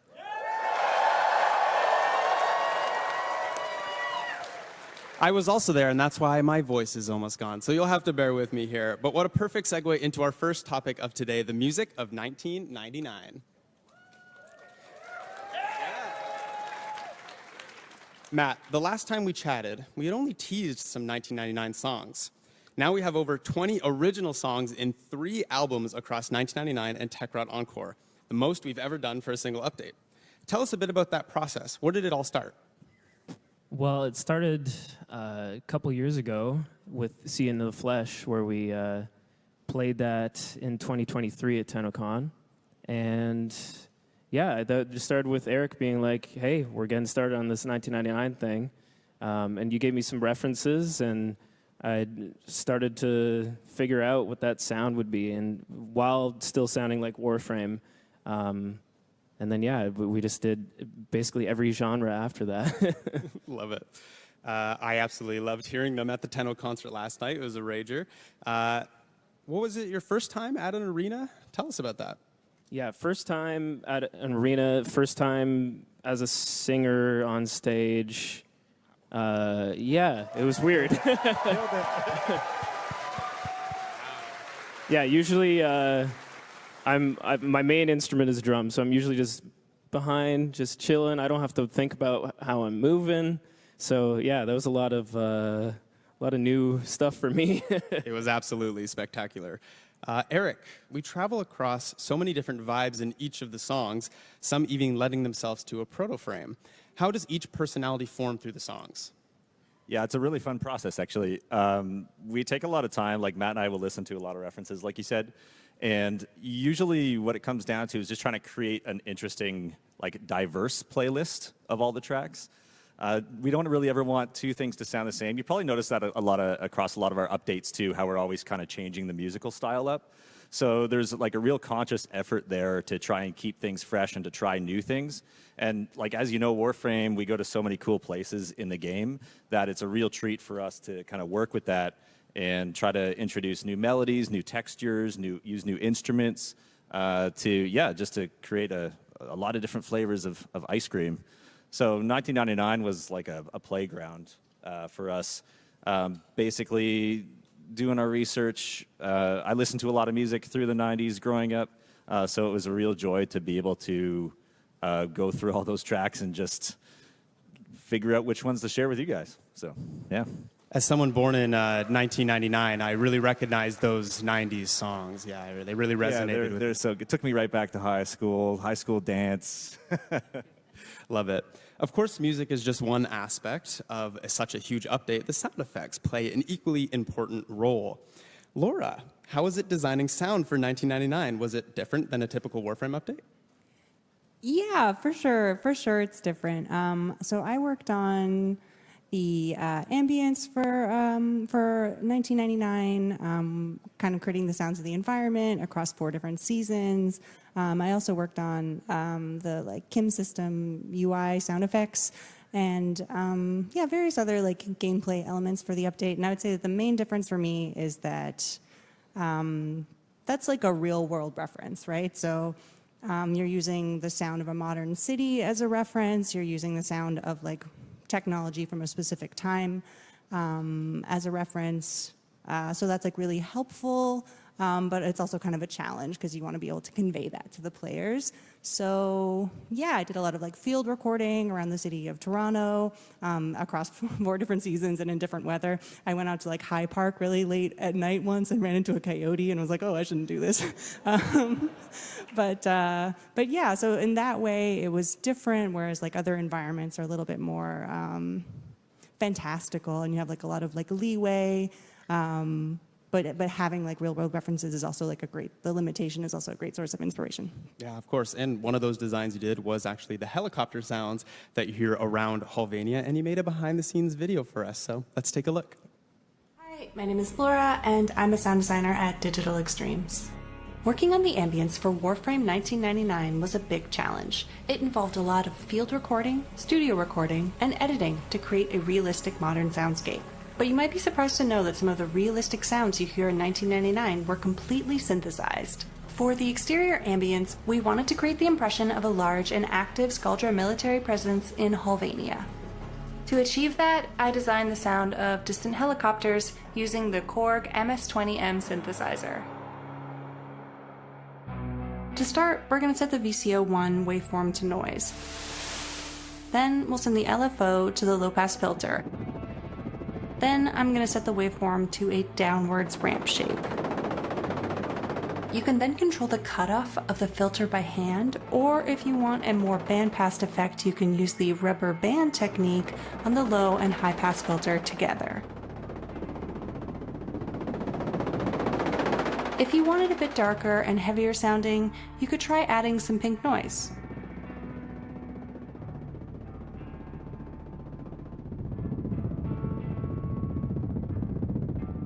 In Reaper, I also added and automated an EQ, comb filter, distortion, and a chorus to add some more movement to the sound.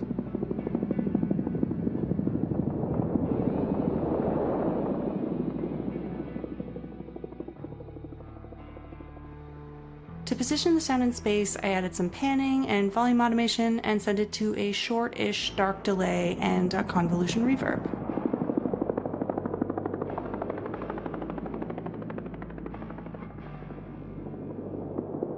And as you probably noticed, you can also hear a noise sweep layered in.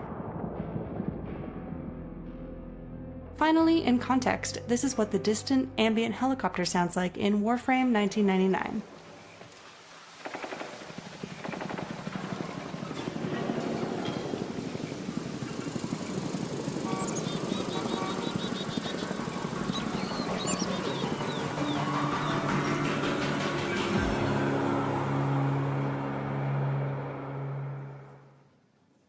Incredible. Well done. Man, I love analog sound design. Where did you pick up that skill? Yeah, so in my 20s, I used to work at like a boutique synthesizer store, and one of the perks of that job is that you could take home equipment to use and learn with, just like overnight. So I learned a lot of like principles of sound design there, and I also got to meet a lot of great artists and instrument designers, and that was kind of like a formative job for me. Yeah. That's so cool. Thanks, Laura. Not only did we get great music and masterful sound effects, we also had incredible performances from our latest cast, the Hex. Alpha, you are our second proto-frame to be introduced to us back in May 2024. Time flies. How was your introduction to the Warframe community? The experience has been extraordinary. I just want to take a moment and say that Warframe and last year's Tennocon, especially in particular, has changed my life. So much of my life, I've been afraid of human communication. Meeting new people, just the idea of it terrifies me. I was frightened to come to any event, and I've never said okay to any appearances, but working with DE staff, by that time it's been almost a year, when they asked me, I was like, okay. And then I actually came here, and there was so much love from the community, the people who have attended, and also online streaming, and support from DE staff, and also the long-lasting friendship with our voice actors. So thank you, each and every one of you who are here today attending the Tennocon, and also watching on stream.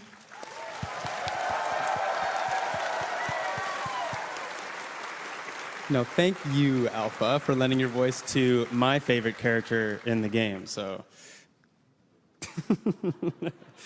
you've also lent your talents to other games as well. But how was it recording for Warframe? Do you have a favorite line? Ooh. Well, I believe that the human body is also an instrument, and the text, the words that we see on screen and dialogues, those are kind of like notes to us in a score. But when we're recording, we're all alone. We're just inside our box, very separate from outside world. So we're recording our own melody. And it's not until I saw, or I played 1999 myself, the actual final gameplay, that we saw the whole entire orchestral piece. And that was eye-opening. It was a lovely experience for me too.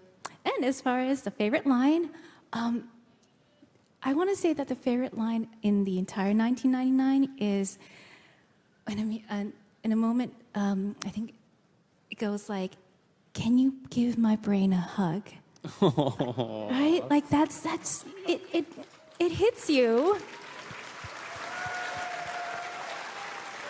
Well, to be able to go from heartbreaking lines from the quest, jokes about the others, and even romance, that's a lot of range. Do you have a routine to get yourself into the recording room?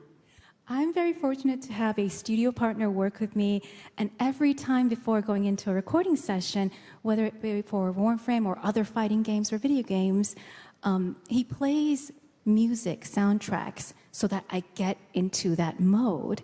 And whenever I'd go into the booth to record Warframe 1999, he would play music from the past Warframe music. Thank you. And that would get me straight into that zone that I need to be into. And after last year's fall update, Kome was playing a lot before my sessions. I love that song.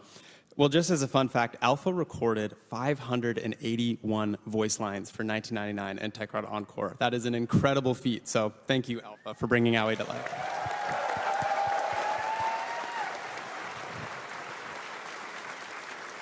Of course, 1999 brought with us two polar opposites, the Tekrot and the Skaldra. Not only unique in their looks, they're also accompanied by masterful sound design. Paul, you worked on both these factions. Tell us a bit about step one with the sound design for these guys. Yeah, so every time we work on a new faction, our first step is establishing their voice. We always find that's the most important aspect because not only is it the most recognizable one, it then kind of dictates how all their abilities will sound. So with the Tekrot, we obviously had a lot of their voices established because of the Whispers in the Wall quest. One of our sound designers, Giovanni, he really kind of pioneered that sound. So when it was time to work on 1999 properly, it was just about kind of following that blueprint that he had laid down. We used everything for the voices, our own voices, any device from the 90s that would produce a sound, like a pager or a cell phone ringtone, dial-up modem, arcade jingles, all that kind of stuff. So yeah, and as a fun fact, when I was working on the Babao, it was obviously our mini-boss of that faction. It was very hulking, it was very intimidating. And I was like, hey, Eric, let's check it out. And I was like, I think I got to a pretty good spot. And you were like, it's missing something.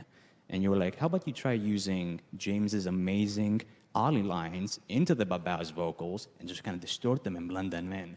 And yeah, I was like, all right, I'll give that one a try. Let's see how it goes.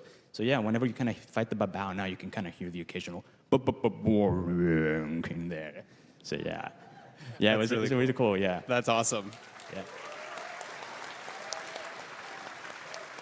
Well, we've worked with enemy factions before, obviously, but this has quite the military touch. Is it easy to work on things that are closer to our timeline? I think so. It depends on how you look at it. It depends how much creative liberty you have. If you're trying to go like real milsim and kind of like really emulate our own world, it can be quite difficult. But with the Sculptor, we had full kind of creative liberties. So as a good example of that is when we were working on the RPG that you use in the quest, and by extension in the Assassinate game mode, you know, it sounded like an RPG, it exploded like an RPG, and Eric and I were chatting, we're like, okay, how do we make this thing feel like a threat to the tank? And you were like, you got hit with inspiration. You were like, add a Stuka siren on that bad boy. So every time that projectile kind of flies, you can hear the Stuka siren in there just kind of eliciting that fear and terror as it's about to damage the tank. So yeah, depends on how you look at it, how much creative liberty you have. I love that. Well, same question for yourself, Laura. As you mentioned, you worked on the ambiance of the city. What were some important factors to consider when making Halvania come to life? Yeah, so I feel like when you work on an environment, what you're really doing is telling a story, and we're kind of trying to tell this story that took place over the course of a year across 4 seasons. So really the focus was always like, okay, what's the narrative? What's the most narratively important sounds in this environment? So that includes the Skuldra military and how active it is across different seasons, how alive the city is across the different seasons. Are the Tekrot out and about in different seasons? So those elements were always the main kind of focus, and that's how we kind of brought the story and Halvania to life across the course of a year.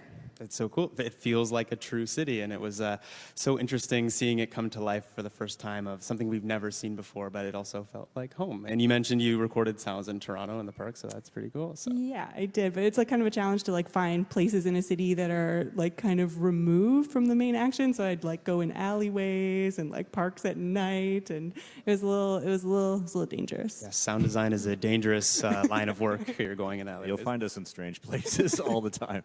Swimming pools and alleyways is the slogan for the sound team this year.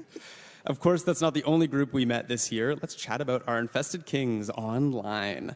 Chris, you worked on... Yeah, here's the online. Brilliant. Chris, you worked on the actual Technosite Coda fight with the first of its kind literal arena. What were some of the challenges you faced with bringing it together from a sound design perspective? Yeah, for sure. I would say the most challenging part would be the mix. We have the amazing Party of Your Lifetime track there. That's kind of the centerpiece. And then we have the stadium hazards, the pyro, the lasers. We have explosions everywhere. Then we have the Technosite Coda. There's 5 of them you're fighting. We want to make sure that all sounded good together and was all cohesive, and you could hear the amazing track in there, and I think we landed somewhere where it was sounding good, and it was a really fun fight. So I think that was the most challenging part. And then the second part of that maybe would be the crowds. We wanted to make sure that you really felt like you're at an arena or a stadium, like you were mentioning. From the concession area where you walk in, you hear some crowd walla, to when you walk onto the stadium floor, there's crowd cheering. And then, throughout the fight, the finishers, there's so much crowd in there. And then something I do want to mention as well is between fights, when you're playing multiplayer, there's a little encore section, and people are chanting online. I don't know if you remember from Tennocon last year, but that was you guys saying online, and that's in the game, and that you hear your own voices. So I think that's pretty cool. I love that. I love that you guys added that in, so thank you for implementing that. And I wanted to shout out Jeff, my partner in crime, working on the Technosite Coda. He did an amazing job, and I think we are really proud of our work on those enemies. Incredible job. But the real question is, do you have a favorite member? Ooh, that's tough. I'm gonna say DJ Rom, because he's I feel some kinship there, because he's music producer, audio kind of thing. But then to fight, I'm going to say Hard Drive, because he's got a big CRT monitor that he uses as a shield. So that's my choice there. I love it.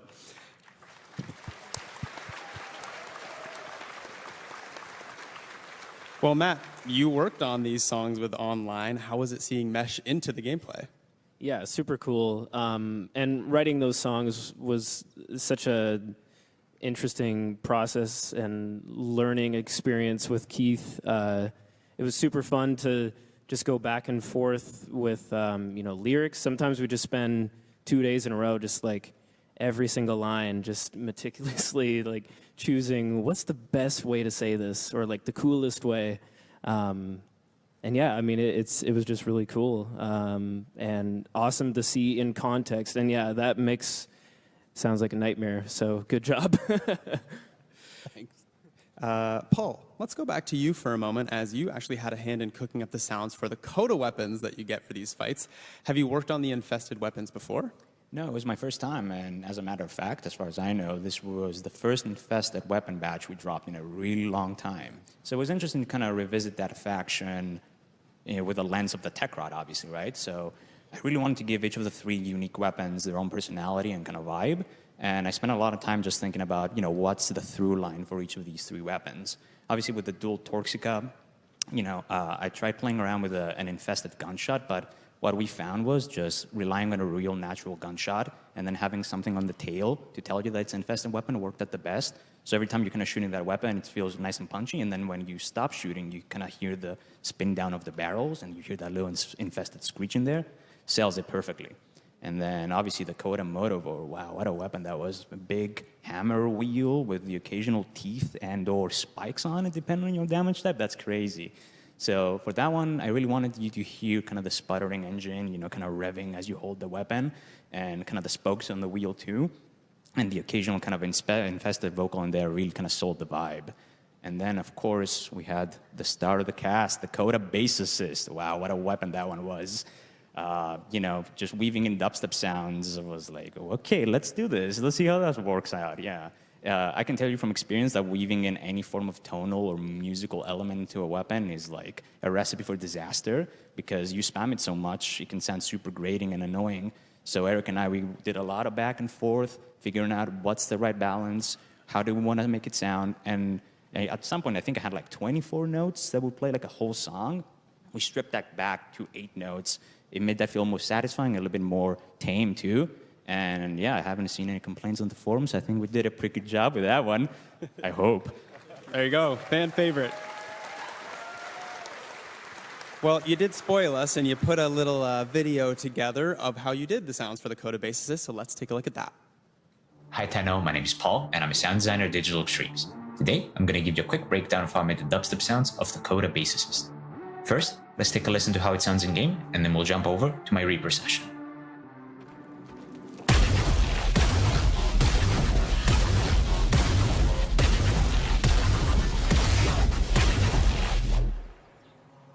Alright, and now we are in Reaper.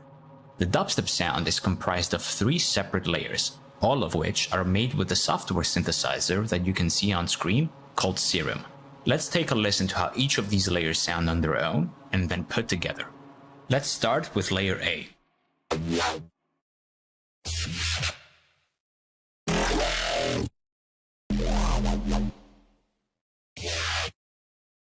And now everything in layer A combined. Let's move on to layer B.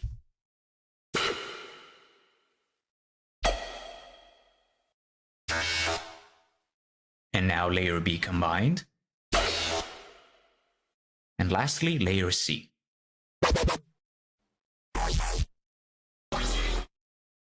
And everything in layer C combined. And here's all 3 layers combined with the processing used to create the final sound asset that goes in game. And to wrap things up, here's a few variations that include the dubstep layer, the punch layer,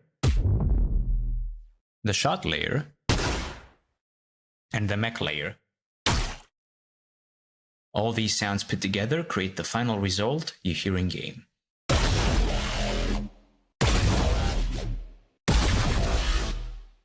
And that's how the dubstep sounds of the Coda Bass Assist were made.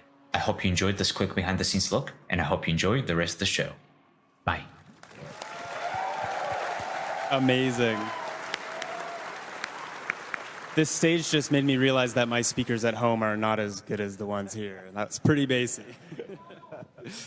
Well, that's amazing stuff, Paul. Thank you very much. And as much as I would love to chat 1999 for the whole hour, let's take a look back at last year's post-Tennocon update, Kome and the Five Fates.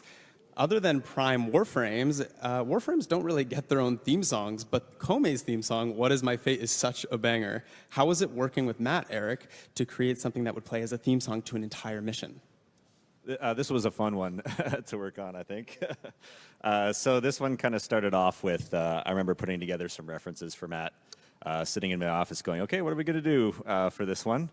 I think the first thing that I did was I like to kind of like, again, I mentioned it before, look at references, get some ideas. And I remember kind of looking at the Japanese top 10 pop chart and kind of getting a vibe for what tracks were on there and the sound that you get from it, because we wanted it to feel like authentic and kind of an homage to that, and ended up finding one cool track called Tokyo Calling. I don't know if anyone knows that track. But if you listen to that one, there's some influence that comes from that kind of gives like the drive and that kind of like poppy in your face feel to it. And then, yeah, I mean, Matt masterfully wove that in with other themes and elements, different instruments that are inspired by kind of the visuals and the vibe of the update. So yeah, that one was super fun, and I think it turned out great. So yeah, it's so unique. And you just mentioned the instruments as well. Do you know the names of some of the unique instruments that you guys were using for this? I had a bit of koto in there, but the main thing was the vocals, and I had an amazing vocalist, Chihiro, help out with the vocals, but also the Japanese translation, because I wanted to make sure that it made sense and I wasn't just using Google Translate. And so when I was working with Chihiro, I was like, okay, here's a line. How do I say that? And then she would give me the pronunciation, and then I'd be like, oh, okay, it's that many syllables now. And then I'd be like, well, if I shorten it, which word can I take out to have it make sense still? So yeah, I was very careful about that. And Alpha, did I do okay? Kono toki Whoa, matita. Kono toki matita. It goes, I think it means something like, I have been waiting for my fate. Yeah. There's a lot of like brutal lyrics. I can't remember all of them, but there's some creepy stuff in there. It's engraved in my brain at this point. I think that's my favorite song. Thank you.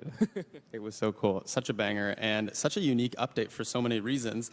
Chris, you had a hand in bringing the Kome Warframe to life. Tell us a bit about that. Yeah, absolutely. Kome was probably one of my favorite